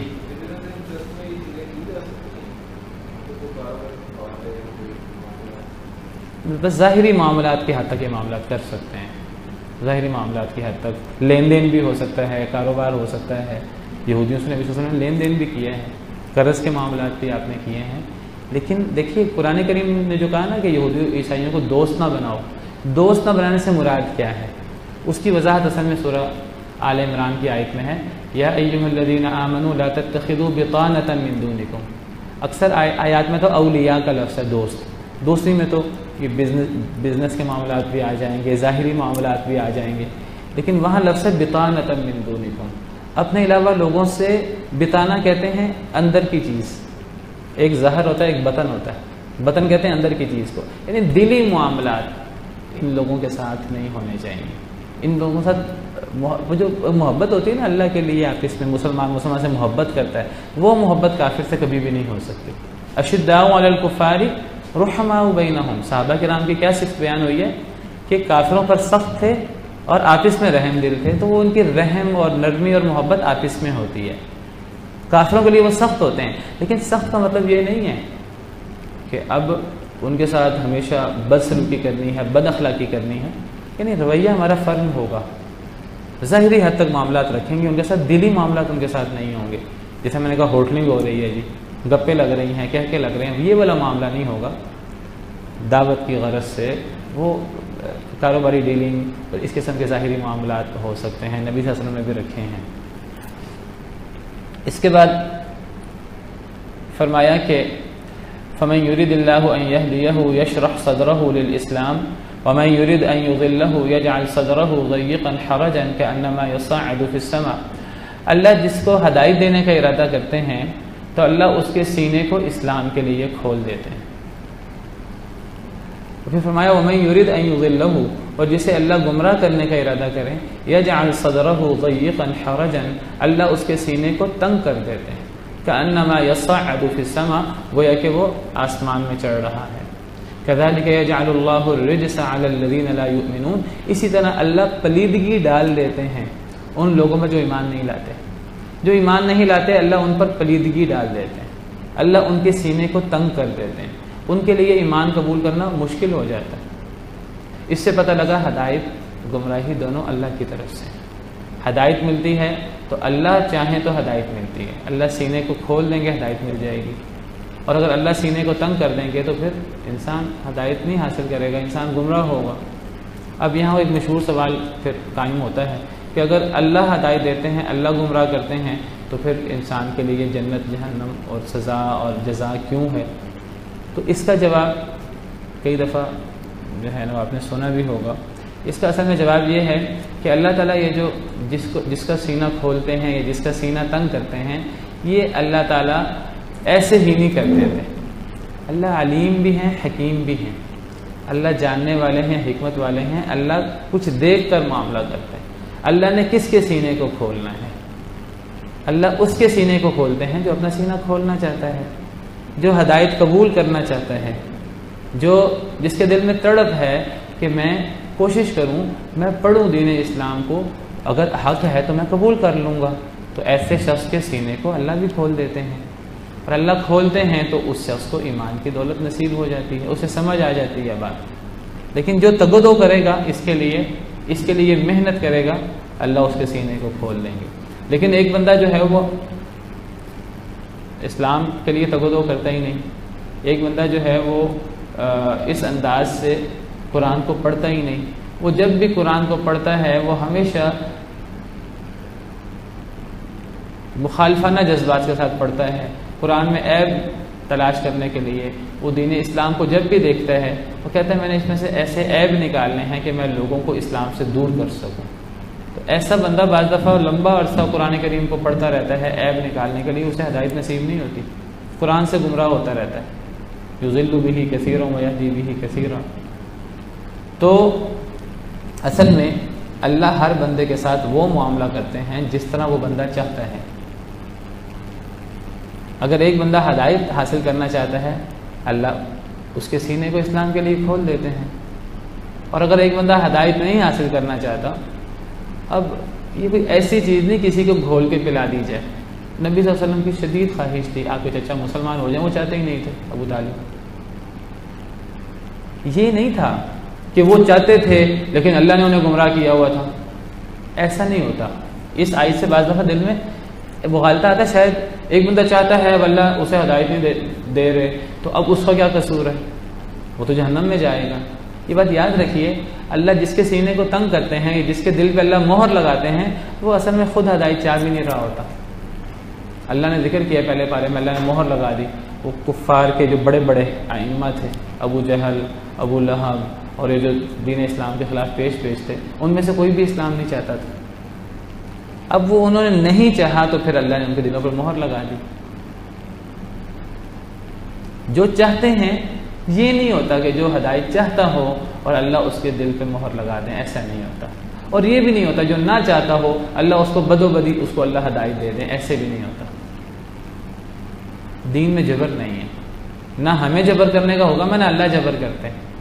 اللہ فرماتے ہیں نولیہ ما تولی، جو جہاں جانا چاہتا ہے ہم اس کو وہیں لے جاتے ہیں۔ تو اس سے جو ہے یہ مسئلہ حل ہو جاتا ہے کہ اصل میں بنیادی فیصلہ انسان کا ہوتا ہے۔ اللہ نے انسان کو اختیار دیا ہے، اللہ نے انسان کے سامنے حق باطل واضح کر دیا ہے، دونوں راستے دکھا دیے ہیں انسان کو، اور پھر انسان کو اختیار دیا ہے تمہاری مرضی ہے، تم چاہو تو اسلام کو قبول کر لو، پھر تمہارے لیے جنت ہوگی، چاہو تو اسلام کو قبول نہ کرو، کفر اختیار کرو، پھر تمہیں جہنم میں جانا پڑے گا۔ اب یہ بنیادی طور پر انسان جو ہے وہ جس طرف جانا چاہتا ہے، اللہ کی طرف آنا چاہتا ہے، اللہ اس کے سینے کو کھول دیتے ہیں اللہ کی طرف، اور ایسے ایسے لوگوں کا اللہ سینہ کھولتے ہیں جن کے لیے بڑا مشکل ہوتا ہے، کہ بڑا عجیب لگتا ہے کہ ان تک ہدایت کی بات کیسے پہنچ گئی، بڑا ان کے حالات میں عجیب لگ رہا ہوتا ہے، سارا معاشرہ دوسرا ہوتا ہے، لیکن اللہ ان میں سے ایک بندے کو ہدایت دے دیتے ہیں۔ اور بعض دفعہ ایک بندہ جو ہے وہ نیک لوگوں کے جرمٹ میں ہوتا ہے، لیکن اس بندے کے، اب دیکھیں حضرت نوح کی بیوی، حضرت لوط کی بیوی، حضرت نوح کا بیٹا، حضرت ابراہیم کا باپ، تو اللہ تعالیٰ زندہ سے مردہ کو نکالتے ہیں، مردہ سے زندہ کو، تو اس میں اصل میں اللہ کی ہدایت ہو تو انسان کو ہدایت ملتی ہے، اللہ کی طرف سے ہدایت نہ ہو تو ہدایت نہیں ملتی، اور اللہ جو ہدایت دیتے ہیں یا گمراہ کرتے ہیں، اللہ تعالیٰ اپنے علم اور حکمت کی بنا پر یہ فیصلے کرتے ہیں، یہ اللہ کے فیصلے الٹپ نہیں ہوتے ہیں، ایسے اس کے پیچھے بڑی حکمتیں ہوتی ہیں۔ جو بندہ ہدایت کی طرف آنا چاہے وہ پھر ہدایت اس کو مل کر رہتی ہے، یہ بات یاد رکھیے بس۔ اس کے بعد جی اس کا کیا مطلب ہے کہ اس کا سینہ کام کر دیتے ہیں، گویا کہ وہ چڑھ رہا ہے آسمان میں؟ یہ ایک کیفیت بیان کی، جب بندہ آسمان کی طرف، یہ ایک کیفیت ہے کہ جب ایک بندہ آسمان کی طرف چڑھ رہا ہو تو دل میں گھٹن اس کی ہوتی ہے، تو گویا کہ کافر کے سینہ ایسے اس کے دل میں گھٹن ہوتی ہے اسلام کے بارے میں کہ وہ اسلام کو ایکسیپٹ نہیں کر پاتا۔ اس سے بعض علماء نے استدلال کیا ہے، کہتے ہیں دیکھیں جی قرآن میں اللہ نے ایک سائنسی بات بھی کر دی ہے، قرآن سائنسی کتاب نہیں ہے کہ سائنسی اصول بیان کرے، لیکن چونکہ اللہ تعالیٰ یہ سائنسی قوانین یہ سارے اللہ کے بنائے ہوئے ہیں، یہ جو دینی قوانین ہیں، تکوینی قوانین ہیں دنیا کے، سارے اللہ ہر چیز کے خالق ہیں۔ اللہ تعالیٰ بعض دفعہ بات کرتے کرتے ایسی بات بھی کر دیتے ہیں جس میں سائنس کی کوئی حقیقت آ جاتی ہے، تو لوگ کہتے ہیں اگر آسمان کی طرف انسان فزیکلی چڑھے تو آکسیجن کم ہوتی ہے اور انسان کے جو ہے نا وہ سینے میں تنگی ہوتی ہے، اگرچہ یہاں اصل یہ مراد نہیں ہے، یہاں اصل میں ایک کیفیت مراد ہے کہ ایک بندہ جو ہے نا وہ کفر کی گھٹن میں ہے، اسے اگر آپ قرآن بھی سنائیں گے ایسی بات کہ ایک مسلمان اس کو سن کر ممکن ہے اپنے آپ پہ قابو نہ رکھ سکے، وہ جو ہے اس کا دل نرم ہو جائے، لیکن ایک کافر جو ہے وہ اس کے دل میں اتنی گھٹن ہوتی ہے اسلام کے بارے میں کہ نبی کی بات سن کر بھی اور قرآن سن کر بھی اسے جو ہے وہ ہدایت نصیب نہیں ہوتی، اس کے سینے میں ایسی تنگی ہوتی ہے۔ تو بعض علماء کہتے ہیں کہ یہ بھی ایک سائنسی، اس میں اللہ نے ایک چیز بھی بیان کی ہے، بائی دا وے، اور جب انسان چڑھتا ہے آسمان پر تو پہاڑوں وغیرہ پر یا تو اوپر چڑھتا ہے تو آکسیجن کم ہوتی رہتی ہے، انسان کو گھٹن محسوس ہوتی ہے، تو گویا کہ یہ کافر کے سینے کی مثال ہے، جب کافر کو کوئی ہدایت کی بات بتائی جائے اس کے دل میں گھٹن پیدا ہونا شروع ہو جاتی ہے، اس کو بات اچھی نہیں لگتی۔ ہاں جی، اور اللہ فرماتے ہیں اللہ پلیدگی ڈال دیتے ہیں ایمان نہ لانے والوں کو، جو ایمان نہیں لاتے اللہ ان کے اوپر پلیدگی ڈال دیتے ہیں۔ اب جس کے دل میں پلیدگی ہے تو اب اس کو ہدایت کیسے نصیب ہوگی؟ اب یہ پلیدگی جو اس کے اوپر آئی ہے اس کے اپنے اعمال کی وجہ سے آئی، اللہ کا ظلم نہیں ہے، بس یہ بات یاد رکھیے۔ بعض لوگ جو ہے نا یہاں سمجھتے ہیں کہ ایک بندہ ہدایت چاہتا ہے اللہ اس کو گمراہ کر دے، ایسا نہیں ہوتا کبھی بھی، اللہ ظالم نہیں ہے، اللہ انصاف والے ہیں۔ اس کے بعد فرمایا کہ ایک لمبا موضوع ہے 8ویں پارے میں، کئی صفحوں پہ پھیلا ہوا ہے، اور یہ موضوع میں ابھی بیان بھی کر چکا ہوں، یہ 8ویں پارے کے شروع میں بھی ہے اور 7ویں پارے میں بھی اللہ نے اس کو بیان کیا ہے۔ وہی موضوع کہ جس طرح اللہ نے جو چیزیں حرام کی ہیں تو اسی طرح جو چیزیں اللہ نے حرام کی ہیں ہمیں ان کو حلال نہیں کرنا چاہیے، شراب کو، سور کو اور اس قسم کی چیزوں کو ہمیں حلال نہیں کرنا۔ جس طرح ہمیں اللہ کی حرام کردہ چیزوں کو حلال نہیں کرنا، اسی طرح ہمیں اللہ کی حلال کردہ چیزوں کو اپنے اوپر حرام نہیں کرنا۔ یہ دونوں ایک جیسی چیزیں ہیں۔ شراب پینا جتنا بڑا گناہ ہے، دودھ کو اپنے اوپر نیکی اور تقوی کے نام پر حرام کر لینا بھی اتنا بڑا گناہ ہے۔ تو یہ اللہ نے کئی پیجز پہ یہ موضوع بیان کیا ہے، تو میں شروع کرتا ہوں۔ جی ہاں جی،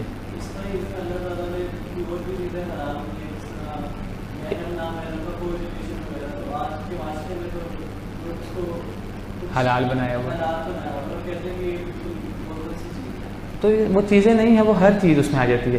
اس میں یہ چیز بھی ہے، کچھ لوگ اختلاط کو جائز کر لیں، اور بالکل اسی طرح کچھ ایسی چیزیں اللہ نے جائز رکھی ہیں. کچھ لوگ ویسے ہی جو ہے نا وہ ہر چیز کو حرام، ہر چیز پہ حرام کا فتویٰ. اللہ نے کچھ چیزیں جائز بھی رکھی ہیں، اس کے حرام ہونے کی دلیل کوئی نہیں ہے. اب کچھ لوگ جو ہیں وہ ان چیزوں کو جو ہے وہ حرام بنا لیں. تو میں صرف یہ یعنی بتانا چاہ رہا ہوں کہ جس طرح ہم سمجھتے ہیں کہ حرام کردہ چیز کو استعمال کرنا یہ تو بہت بڑا جرم ہے، شراب پینا، سور کھانا بہت بڑا جرم ہے، لیکن ہم دودھ نہ پینے کو، ایک بندہ نیکی کے نام پہ جی میں دودھ نہیں پیوں گا، ہم سمجھتے ہیں بڑا نیک بندہ ہے، دیکھو جی یہ جو ہے نا وہ اللہ کی نعمتیں بھی استعمال نہیں کرتا، یہ اتنا ہی بڑا جرم ہے. باقی انسان جو ہے نا زیادہ نہ پیے، انسان ہر وقت عیش و عشرت میرے وہ اس سے بچنا ہے. ایک انسان پوری زندگی اپنے پر دودھ حرام کر لے، تو جس طرح شراب حلال کرنا ناجائز ہے، دودھ حرام کرنا ناجائز ہے اپنے اوپر. یہ بالکل برابر چیزیں ہیں. جی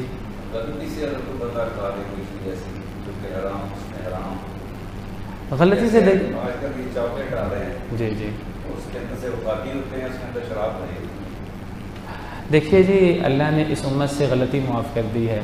یہ سورہ بقرہ کی آخری آیت ربنا لا تؤاخذنا ان نسینا او اخطأنا، اے اللہ اگر ہم بھول گئے یا ہم سے غلطی ہو جائے تو اے اللہ ہمارا مواخذہ نہ کرنا. یہ دعا اللہ نے قبول کر لی ہوئی ہے. حدیث میں آتا ہے کہ اللہ اس دعا کے جواب میں اللہ نے فرمایا کہ میں نے یہ دعا قبول کر لی ہے. تو اس امت میں کوئی بھول سے کوئی کام ہو جائے، کوئی کام غلطی سے ہو جائے تو وہ اس پہ پکڑ نہیں ہوتی، لیکن جب ہمیں پتہ لگ گیا ایک دفعہ اب آئندہ ہمیں اس سے بچنا ہے. اب ایسے چاکلیٹس آتی ہیں کہتے ہیں اس میں جو ہے نا وہ سور کے کچھ اجزاء شامل ہوتے ہیں. اب یہ جو مشہور اب یہ جو چاکلیٹ ہے ڈیری ملک، اس کے بارے میں بھی آ رہا ہے. اصل میں یہ جو ہے نا ہر چیز کے بارے میں دعوے کر دینا، دعوے کرنا کافی نہیں ہے جب تک ایک چیز ثابت نہ ہو جائے. اور اگر اس کو ڈاکٹر حضرات، دیندار ڈاکٹر حضرات، مسلمان ڈاکٹر حضرات اس کے بارے میں تحقیق کریں. ہمارے ہاں ایسی لیبارٹریاں ہونی چاہیے، اور اگر واقعی ہی اس کے اندر یہ چیز ملتی ہے تو پھر اس کو لوگوں کو روکیں، پھر اس کو کھانا نہیں چاہیے. اگر ہمیں نہیں پتہ تو بہرحال پھر وہ ایک غلطی ہے، ایک بھول ہے، بھول چوک معاف ہے ہمارے دین میں. اچھا جی، تو اللہ فرماتے ہیں کہ اللہ کافروں کا ذکر کر رہے ہیں کہ کھیتیوں میں بھی اور جانوروں میں بھی انہوں نے اپنے بتوں کے لیے کچھ حصہ رکھا ہوا ہے. اللہ کے لیے بھی کوئی حصہ نکالتے ہیں اپنی زمینوں میں اور اپنے جانوروں میں.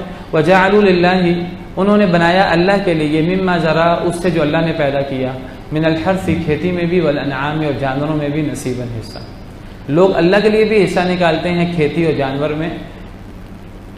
فقالوا، وہ کہتے ہیں، ھذا للہ، یہ اللہ کا ہے، بزعمہم، ان کے گمان کے مطابق، وھذا لشرکائنا، اور یہ ہمارے شریکوں کے لیے. اللہ فرماتے ہیں کچھ وہ اللہ کے لیے نکال لیتے ہیں، کچھ اپنے شریکوں کے لیے نکال لیتے ہیں. یہاں نظر کی بات ہو رہی ہے کہ جی یہ ہمارے کھیتیوں میں، ہماری فصلوں میں، ہمارے پھلوں میں، ہمارے جانوروں میں، دودھ میں اور ان نعمتوں میں یہ حصہ ہم اللہ کے لیے، اللہ کے نام کی سبیل نکال لیتے ہیں، اور یہ سبیل جو ہے نا ہمارے شریکوں کے نام کی ہے. جس طرح اللہ کے لیے تو نظر نکالنی چاہیے، اللہ کے نام کی تو چیز نکالنی چاہیے. یہ نظر عبادت ہوتی ہے، اللہ کے نام یہ چیز ہے، یہ اللہ کے نام پر ہم غریبوں میں تقسیم کر دیتے ہیں، ہم یہ قربانی کرتے ہیں اور گوشت ہم غریبوں میں بانٹ دیتے ہیں. تو اللہ کے نام کی تو نکالنی چاہیے، لیکن جس طرح اللہ کے نام کے نکالی جائے اسی طرح شریکوں کے نام کے نکالی جائے تو یہ شرک ہے. یہ نظر دینا یہ بھی عبادت ہوتی ہے، اور یہ صرف اللہ کے لیے جائز.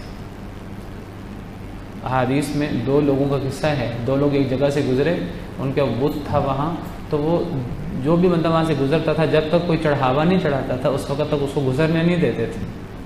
تو اب وہ 2 لوگ آئے باہر کے، تو انہوں نے مجبور کیا ان 2 لوگوں کو بھی کہ جب تک کوئی بندہ یہاں سے نہیں گزر سکتا جب تک کہ ہمارے بت کے نام پہ چڑھاوا نہ چڑھائے، کوئی چیز اس کی نظر نہ کرے. ایک شخص نے جان چھڑانے کے لیے، اس نے کچھ تھا نہیں، مکھی پکڑ کے کہا جی میں مکھی نظر کرتا ہوں، اس کو جانے دیا.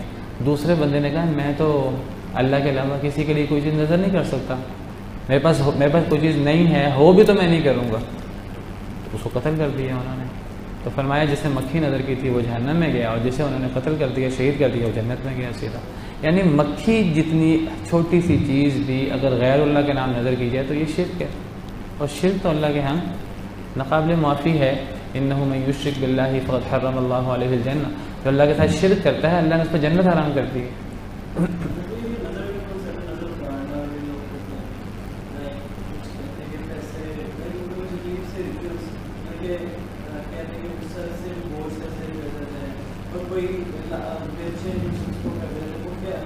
ایک چیز ہے نظر، جو میں جس نظر و نیاز کی بات کر رہا ہوں یہ زال سے ہے، نظر کرنا اور نذرانہ دینا، جس کو نذرانہ کہتے ہیں وہ بھی اسی سے ہی ہے۔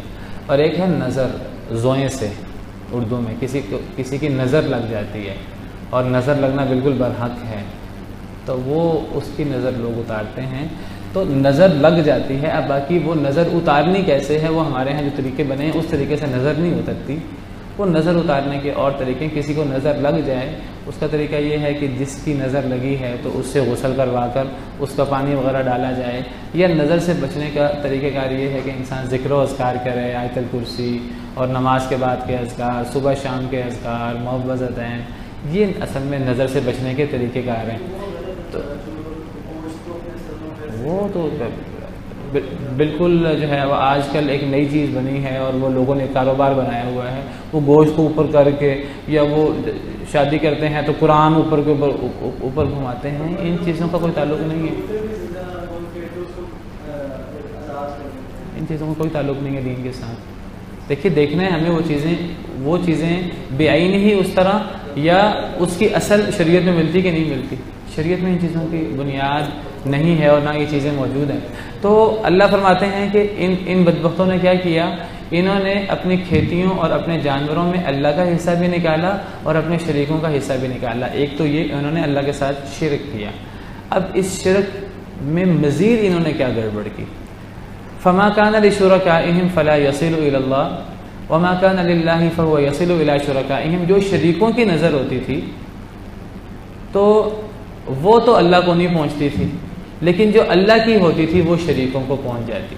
کبھی اگر کوئی کمی بیشی ہو جاتی تو وہ شریکوں کے حصے میں کمی نہ کرتے، اللہ کے حصے میں کمی کر دیتے۔ یہ اصل میں شرک در شرک اور غلطی پر غلطی۔ پہلے تو انہوں نے نظر صرف اللہ کے نام کی ہونی چاہیے، انہوں نے اللہ کے علاوہ اوروں کے بھی نام کی بھی نظر سبیل حصہ نکالا، یہ شرک کیا۔ اب اس شرک در شرک انہوں نے کیا کیا کہ ان کے نزدیک اللہ کی حیثیت، اللہ کو سب جو شرک کرتے ہیں وہ بھی اللہ کو بڑا مانتے ہیں، باقی لوگوں کو چھوٹا معبود مانتے ہیں، لیکن عمل میں وہ کئی مرتبہ شرک کرتے ہوئے اپنے بتوں کو اللہ سے زیادہ مقام دے جاتے ہیں، اپنے بتوں کا زیادہ تذکرہ ہو جاتا ہے، زیادہ محبت ہو جاتی ہے، اللہ کا تذکرہ کم ہو جاتا ہے۔ اللہ فرماتے ہیں کہ جو اللہ کا حصہ ہے وہ تو شریکوں کو پہنچ جاتا ہے، شریکوں کا حصہ کبھی اللہ کو نہیں پہنچتا۔ کئی دفعہ ایسا ہوتا ہے، کچھ لوگ مقرر کر دیتے ہیں کہ ہمیں اکثر منافع جو ہے وہ 10 لاکھ ہوتا ہے، میں نے 10 لاکھ میں سے 2 لاکھ جو ہے نا وہ نکالنا ہے نظر کے لیے، 1 لاکھ جو ہے نا وہ اللہ کے لیے نکالوں گا اور 1 لاکھ میں نکالوں گا اپنے بزرگوں کے لیے اور قبروں کے لیے یا ان کے بتوں کے لیے۔ ایک حصہ میں 1 لاکھ اس کے لیے نکالوں گا، 1 لاکھ اللہ کے لیے نکالوں گا۔ اب ایکسپیکٹڈ یہ تھا کہ 10 لاکھ ہوگا، اس میں سے 2 لاکھ میں نکالوں گا، 1 لاکھ ادھر 1 لاکھ ادھر، لیکن وہ 10 لاکھ نہ ہوا، وہ 9.5 لاکھ ہو گیا یا وہ 9 لاکھ ہو گیا۔ اب اس نے کہا کہ اب 9 لاکھ میں سے تو میں نے اپنا خرچہ بھی پورا کرنا ہے، آگے کاروبار بھی چلانا ہے، اب میں 2 لاکھ نہیں نکالتا، اب میں 1.5 لاکھ نکالتا ہوں۔ اب 1.5 لاکھ نکالتا ہوں تو وہ اللہ کے حصے میں 50,000 کر دے گا، وہ دوسرا حصہ پورا رکھے گا۔ یہ طریقہ کار۔ اس کا مطلب یہ نہیں ہے کہ اگر کمی ہو نظر میں تو اللہ کے حصے میں کمی نہ کرے اور اس کے حصے میں کمی کر دے بت کے حصے میں، تو یہ ایک نیک عمل ہو جاتا ہے۔ عمل یہ بھی شرک ہے، لیکن شرک کے ساتھ ساتھ وہ کہتے ہیں کہ دیکھو تم نے شریک بنائے بھی، اور شریک بنا کر شریکوں کو جو اللہ کی مخلوق ہے پہلے ان کو اللہ کے برابر کیا، پھر کئی چیزوں میں ان کو اللہ سے بڑھا بھی دیا، تم نے شرک در شرک یہ کیا۔ یہ بالکل اس کی مثال اس طرح سمجھے کہ اللہ کے لیے اولاد مقرر کرنا صحیح نہیں ہے، شرک ہے۔ اللہ کے لیے اولاد مقرر کرنا اتنا بڑا گناہ ہے کہ آسمان زمین پھٹ پڑیں، پہاڑ ریزہ ریزہ ہو جائیں، اللہ کے لیے اولاد مقرر کرنا۔ اچھا، ایک تو اللہ کے لیے یہ شرک کیا کہ اولاد مقرر کی، پھر اولاد بھی وہ مقرر کی جس کو اپنے ہاں وہ کم تر محسوس کرتے ہیں۔ بیٹیاں مشرکین مکہ نے اللہ کے لیے بیٹیاں مقرر کی. اللہ قرآن میں جگہ جگہ کہتے ہیں تمہارے لیے بیٹے اور اللہ کے لیے بیٹیاں. اس کا مطلب یہ نہیں کہ اللہ کو اعتراض بیٹے بیٹیوں پر ہے. اگر اللہ کے لیے وہ بیٹے مقرر کر دیتے تو اللہ تعالیٰ راضی ہو جاتے. یہ مطلب نہیں ہے. یعنی اللہ کہتے ہیں ایک تو تم نے اولاد مقرر کی, یہ تم نے شرک کا کام کیا, پھر اولاد مقرر بھی کی تو اللہ کے لیے کم تر چیز مقرر کی, اب تمہیں خود بیٹے چاہیے. ام لہ البنات ولکم البنون, اللہ کے لیے بیٹیاں تمہارے لیے بیٹے. یہ بالکل وہی انداز ہے کہ تم نے ایک تو نظر نکالی, یہ تم نے شرک کیا, اور پھر اس میں شرک مزید کیا کیا, کمی ہوتی ہے نظر میں, اللہ کا حصہ تو ان کو پہنچ جاتا ہے, ان کا حصہ اللہ کو نہیں پہنچتا. یعنی اللہ کے نام کی جو نظر نکالیں گے نا لوگ, وہ ردی سے ردی چیز بھی نکل آئے گی, لیکن جو پیروں کے نام کی ہوگی نہ اس میں کوئی ردی چیز ہوگی, نہ اس میں کوئی ملاوٹ ہوگی, اور نہ کہتے ہیں جی محاورہ بنا ہوا کہ اگر آپ کو آج خالص دودھ چاہیے تو آپ کو ایک جگہ ملے گا لاہور میں, داتا دربار میں, اور کہیں نہیں ملے گا. آپ دیکھیں یعنی اب جو چیز اللہ کے نام کی غریبوں کے لیے نکالی جاتی ہے, مسجدوں کے لیے, افطاری کے لیے, وہاں تو ملاوٹ شدہ چیزیں مل جائیں گی. لیکن جو تو بالکل یہ آپ سمجھیے اس طرح کی مثال ہے. ایک تو وہ نظر نکالی جا رہی ہے غیر اللہ کی, اور پھر وہاں جو ہے وہ ہر قسم کا جو ہے وہ دھیان ہے, اور جو اللہ کے لیے چیز نکالی جاتی ہے وہاں کوئی دھیان نہیں ہے. حالانکہ جو اللہ کے لیے چیز ہونی چاہیے وہ ردی نہیں ہونی چاہیے. اللہ کے علاوہ کسی کے لیے نکالنا نہیں چاہیے. یہ نکالتے بھی ہیں اللہ کے علاوہ, پھر اللہ کے لیے ردی نکالتے ہیں, دوسروں کے لیے اچھی نکالتے ہیں.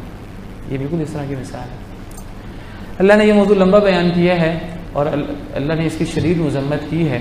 اور اللہ فرماتے ہیں تم نے یہ جو جانور, کچھ جانوروں کی کہتے تھے سواری جائز نہیں ہے, کچھ جانوروں کو کھانا جائز نہیں ہے, اور پھر عجیب و غریب انہوں نے چیزیں بنائی ہوئی تھیں. اللہ فرماتے ہیں کہ تم یہ بتاؤ اللہ نے ان نروں کو حرام کیا ہے کہ ان مادوں کو حرام کیا ہے, کوئی دلیل تو دکھاؤ. تو یہ موضوع 2-3 پیجز کا یہاں 8ویں پارے میں تفصیل سے موجود ہے. اللہ فرماتے ہیں ام کنتم شہداء اذ وصاکم اللہ بہذا, کیا تم گواہ تھے جب اللہ نے تمہیں یہ وصیت کی. کون سی وصیت؟ کہ فلاں جانور جب فلاں بت کے نام نظر کر دیں اب وہ جانور کے اوپر سواری کرنا حرام ہو جاتا ہے, اب اس جانور کا گوشت کھانا حرام ہو جاتا ہے. جب اللہ نے تمہیں یہ وصیت کی تھی, جب اللہ نے حکم دیا تھا تو تم اس وقت موجود تھے, تم اس وقت حاضر تھے. یہ اللہ نے کہاں فرمایا ہے؟ پھر اللہ فرماتے ہیں یہ اصل میں افتراء علی اللہ ہے. دین میں اس قسم کی چیزیں شامل کر دی جائیں اللہ پر افتراء ہوتا ہے. فمن اظلم ممن افترى علی اللہ کذبا لیضل الناس بغیر علم, اس سے بڑھ کر ظالم کون ہے جو اللہ پہ جھوٹ باندھتا ہے تاکہ لوگوں کو گمراہ کرے بغیر علم کے.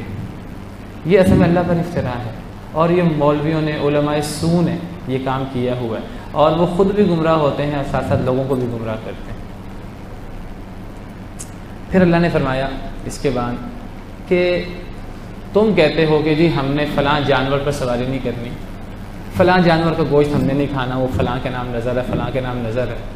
تم کچھ چیزیں دین کے اندر اللہ نے حرام نہیں کی ہوتی, تم چیزیں وہ حرام کر لیتے ہو. مشرکین مکہ نے کیا کیا ہوا تھا, ہم نے جب طواف کرنا ہے تو ہم نے کپڑے نہیں پہننے.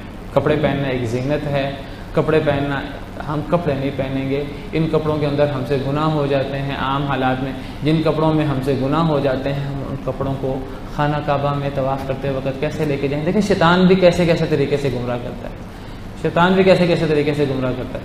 تو وہ کہتے تھے کہ جن کپڑوں میں ہم روزمرہ زندگی میں گناہ کرتے ہیں وہی کپڑے اگر طواف میں بھی پہن لیے تو یہ تو اچھی بات نہیں ہے, تو ہمیں جب طواف کرنا ہے تو ننگے ہو کر طواف کرنا ہے.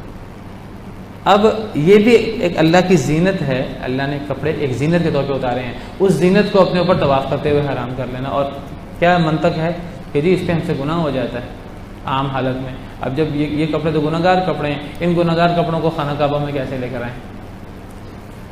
تو اللہ فرماتے ہیں تم نے کچھ جانور حرام کر لی ہیں, کچھ کھیتیاں اپنے اوپر حرام کر لی ہیں, کچھ جانور پر سواری کرنا حرام کر لی, کچھ زینتیں اپنے اوپر حرام کر لی ہیں, عیسائیوں نے رہبانیت حرام کر لی.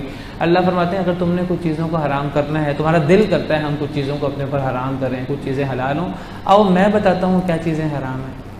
حلال حرام میں اللہ کی بات مانو, حلال حرام اللہ کا حق ہے, یہ تمہارے آپس کے معاملات نہیں ہیں. میں تمہیں بتاتا ہوں کہ کیا حرام ہے, جو اللہ نے چیزیں حرام کی ہیں ان سے بچو, بجائے اس کے کہ اپنی طرف سے چیزیں حرام کرتے ہو. جس طرح اللہ کی حرام کردہ چیز کو استعمال کرنا جائز نہیں ہے, شراب کو پینا جائز نہیں ہے, اسی طرح اللہ کی حلال کردہ چیز کو حرام کرنا جائز نہیں. تم دودھ کو حرام کر لو اپنے اوپر, جی یہ دودھ ہم نے نہیں پینا, یہ شہد ہم نے نہیں پینا. اللہ فرماتے ہیں تمہارا بہت شوق ہے کہ ہم نے کچھ چیزوں کو حرام کرنا ہے، آؤ میں بتاتا ہوں کیا حرام ہے۔ قل تعالوا اتل ما حرم ربکم علیکم، کہہ دیجئے آؤ میں پڑھتا ہوں تم پر تمہارے رب نے تم پر کیا چیزیں حرام کی ہیں۔ تمہیں حرام کرنے کا اتنا شوق ہے، 2-3 پیجز سے یہ موضوع چل رہا ہے، آؤ میں بتاتا ہوں کیا حرام ہے۔ تو اللہ نے پھر یہاں 10 احکامات بتائے ہیں، 10 حرام چیزیں جو مشہور بڑی بڑی حرام چیزیں وہ اللہ نے بیان کی ہیں۔ میں وہ ان 10 چیزوں کو گن دیتا ہوں، آپ کا ذرا سوال آپ کر لیجیے۔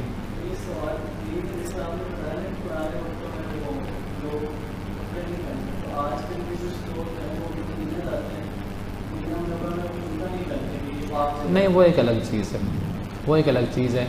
دیکھیے جو پاک جگہ ہیں نا، پاک جگہوں پر جوتا اتارنا یہ ایک مسنون کام ہے۔ جب اللہ تعالیٰ نے شہر کے اندر، دیکھیے میں کہتا ہوں کہ جوتا پہننا چاہیے نہیں پہننا چاہیے الگ موضوع ہے، لیکن ایک بندہ اس طریقے سے جوتا پہننے کے لیے وہ ایک پاک جگہ ہے، نبی کریم صلی اللہ علیہ وسلم کے یہاں قدم مبارک رہے ہیں، تو پاکیزہ جگہوں پر جوتا اتار لینا یہ ایک اس کی اصل موجود ہے۔ وہ ایسے موجود ہے کہ جب اللہ تعالیٰ نے حضرت موسیٰ علیہ السلام سے اللہ نے بات کی، اللہ نے فرمایا کہ اے موسیٰ آپ ایک مقدس وادی طوا میں موجود ہیں، انک بالوادی المقدس طوا، اور اللہ نے فرمایا کہ اے موسیٰ اپنے جوتے اتار لیں، آپ مقدس وادی طوا میں ہیں۔ اس سے پتہ لگا کہ اب مقدس وادی میں جوتے اتارنے کی اصل تو موجود ہے۔ تو اب ایک بندہ جو ہے وہ مدینہ منورہ میں جوتا نہیں پہنتا کہ یہاں نبی کریم صلی اللہ علیہ وسلم کے قدم لگتے رہے ہیں، قدم مبارک۔ پہلی بات تو یہ ہمیں پتہ نہیں کہاں قدم لگتے رہے ہیں، اور اس زمانے کا مدینہ منورہ کہتے ہیں آج کل کی جتنی مسجد نبوی کی باؤنڈری ہے، اس زمانے کا مدینہ منورہ اس حد تک تھا، اس کو آج جتنا بڑا مدینہ منورہ ہے اس زمانے میں تو 10-15 قصبے اس کے اندر آ جاتے ہوں گے آس پاس کے۔ تو اگر انسان نے یہ کرنا بھی ہے تو انسان مسجد نبوی کے احاطے میں تقریباً ان علاقوں میں جہاں نبی صلی اللہ علیہ وسلم کا زیادہ آنا جانا تھا، انسان تاریخ کا مطالعہ کرے، وہاں اگر انسان اس جذبے سے نہ جوتا پہنے گند سے بچا کر اپنے آپ کو، تو اس کی اصل موجود ہے، ہم اس کی مذمت نہیں کر سکتے۔ امام مالک رحمہ اللہ سے بھی ثابت ہے، امام مالک رحمہ اللہ بھی مدینہ منورہ میں وہ بعض دفعہ یہ کام کرتے تھے کہ وہ جوتا نہیں پہنتے تھے۔ تو اس کو ہم نہیں لا سکتے کہ اس بندے نے اپنے پر ایک حرام کردہ چیز ایک حلال چیز حرام کر لی۔ مسجد میں ہم جوتا نہیں پہنتے، مسجد میں کئی دفعہ جو ہے وہ قالین نہیں بھی بچھا ہوتا، پھر بھی ہم جو ہے وہ ایک چیز کے تقدس کی وجہ سے ہم بعض دفعہ جوتا نہیں پہنتے، تو اس کی ایک اصل موجود ہے، ہم اس کو اس طرح کر کے اس کی مذمت نہیں کر سکتے۔ باقی یہ ہے کہ میں نے بتایا کہ اب آج تو مدینہ منورہ اتنا پھیل چکا ہے، اب ایک انسان جو ہے نا وہ تمام جگہ کہیں بھی جوتا نہ پہنے تو یہ پھر انسان کے لیے بہت مشکل ہو جائے گی۔ تو غلو بہرحال افراط تفریط سے انسان کو بچنا چاہیے، تو اس کی کسی حد تک بنیاد موجود ہے۔ تو اللہ فرماتے ہیں کہ آؤ میں بتاتا ہوں کہ اللہ نے تم پر کیا حرام کیا ہے۔ تو 10 احکامات بتائے ہیں، میں صرف گن دیتا ہوں، وقت ختم ہو گیا ہے۔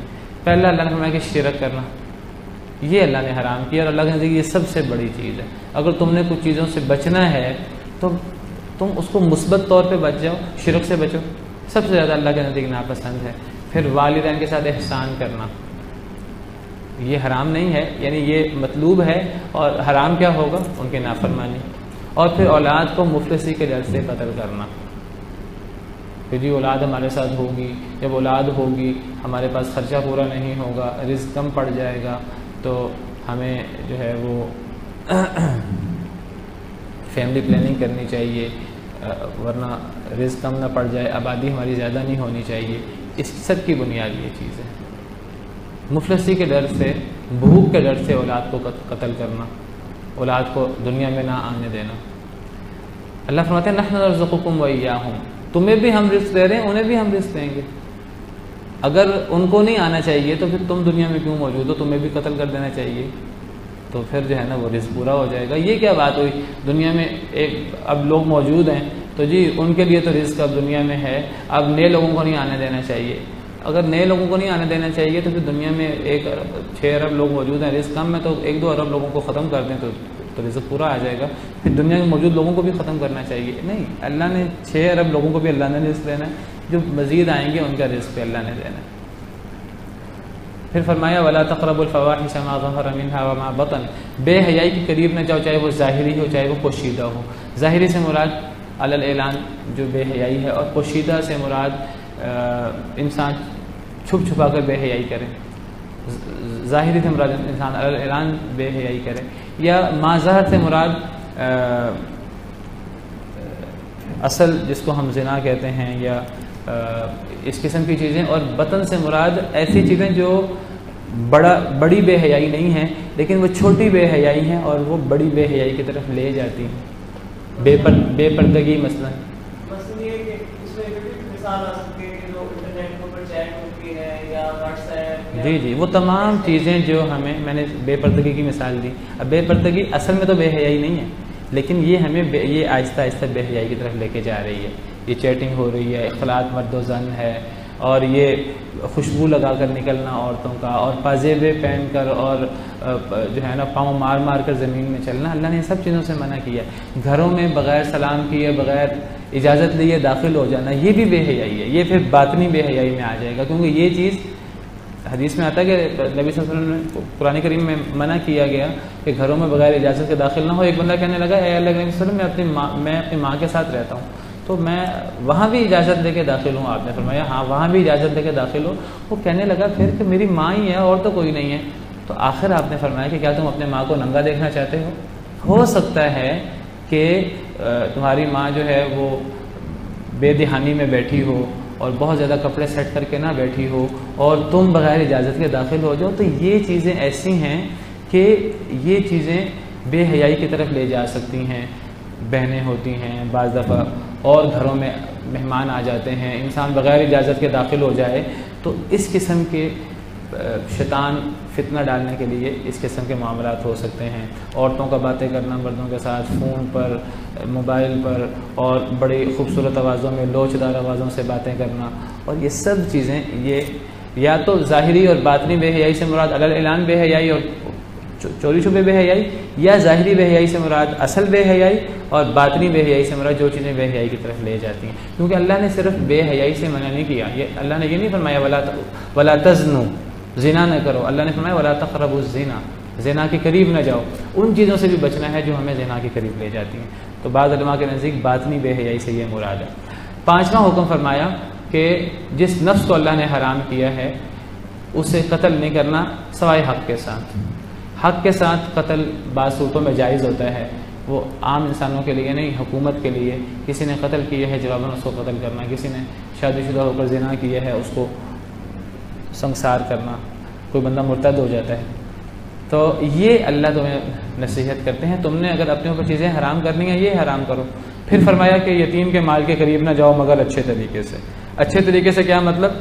یعنی ایک تو ہے کہ انسان یتیم کا مال لے ہی نہ، قریب ہی نہ جائے.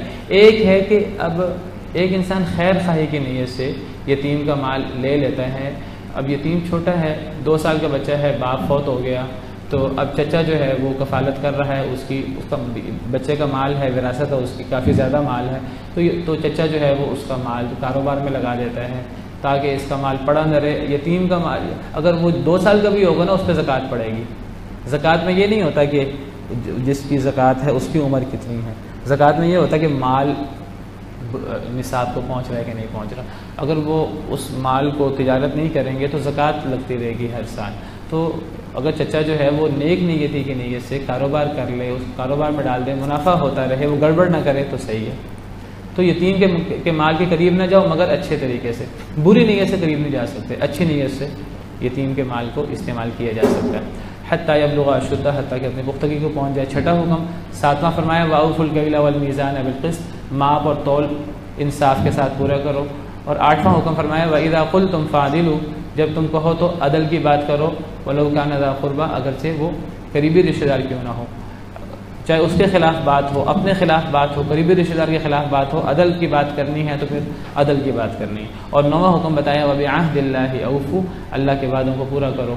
ذَلِكُمْ وَصَّاكُمْ بِهِ لَعَلَّكُمْ تَذَكَّرُونَ. یہ 9 حکم ہو گئے. اور 10واں حکم اتنا اہم ہے کہ وہ اللہ نے ایک الگ آیت میں وہ حکم بیان کیا، آخری حکم. اس کو احکام عشرہ کہتے ہیں یہ احکامات تورات انجیل وغیرہ میں بھی موجود ہیں اور یہ قرآن کریم میں بھی موجود ہیں. اللہ فرماتے ہیں اگر تم نے بچنا ہے کچھ چیزوں سے تو ان 10 چیزوں سے بچ جاؤ.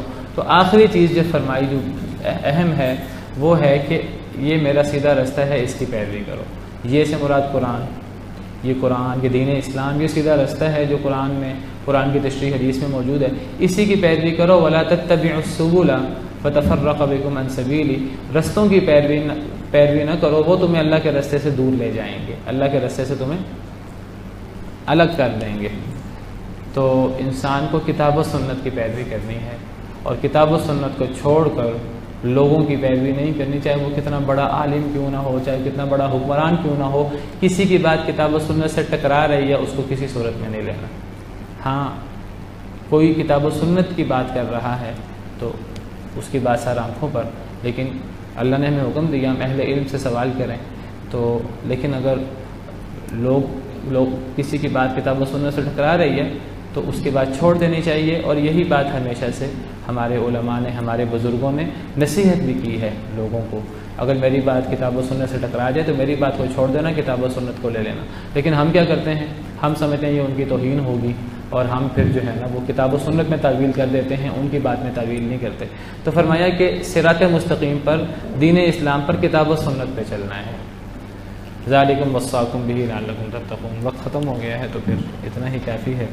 سبحان ربک رب العزۃ عما یصفون وسلام علی المرسلین والحمد للہ رب العالمین.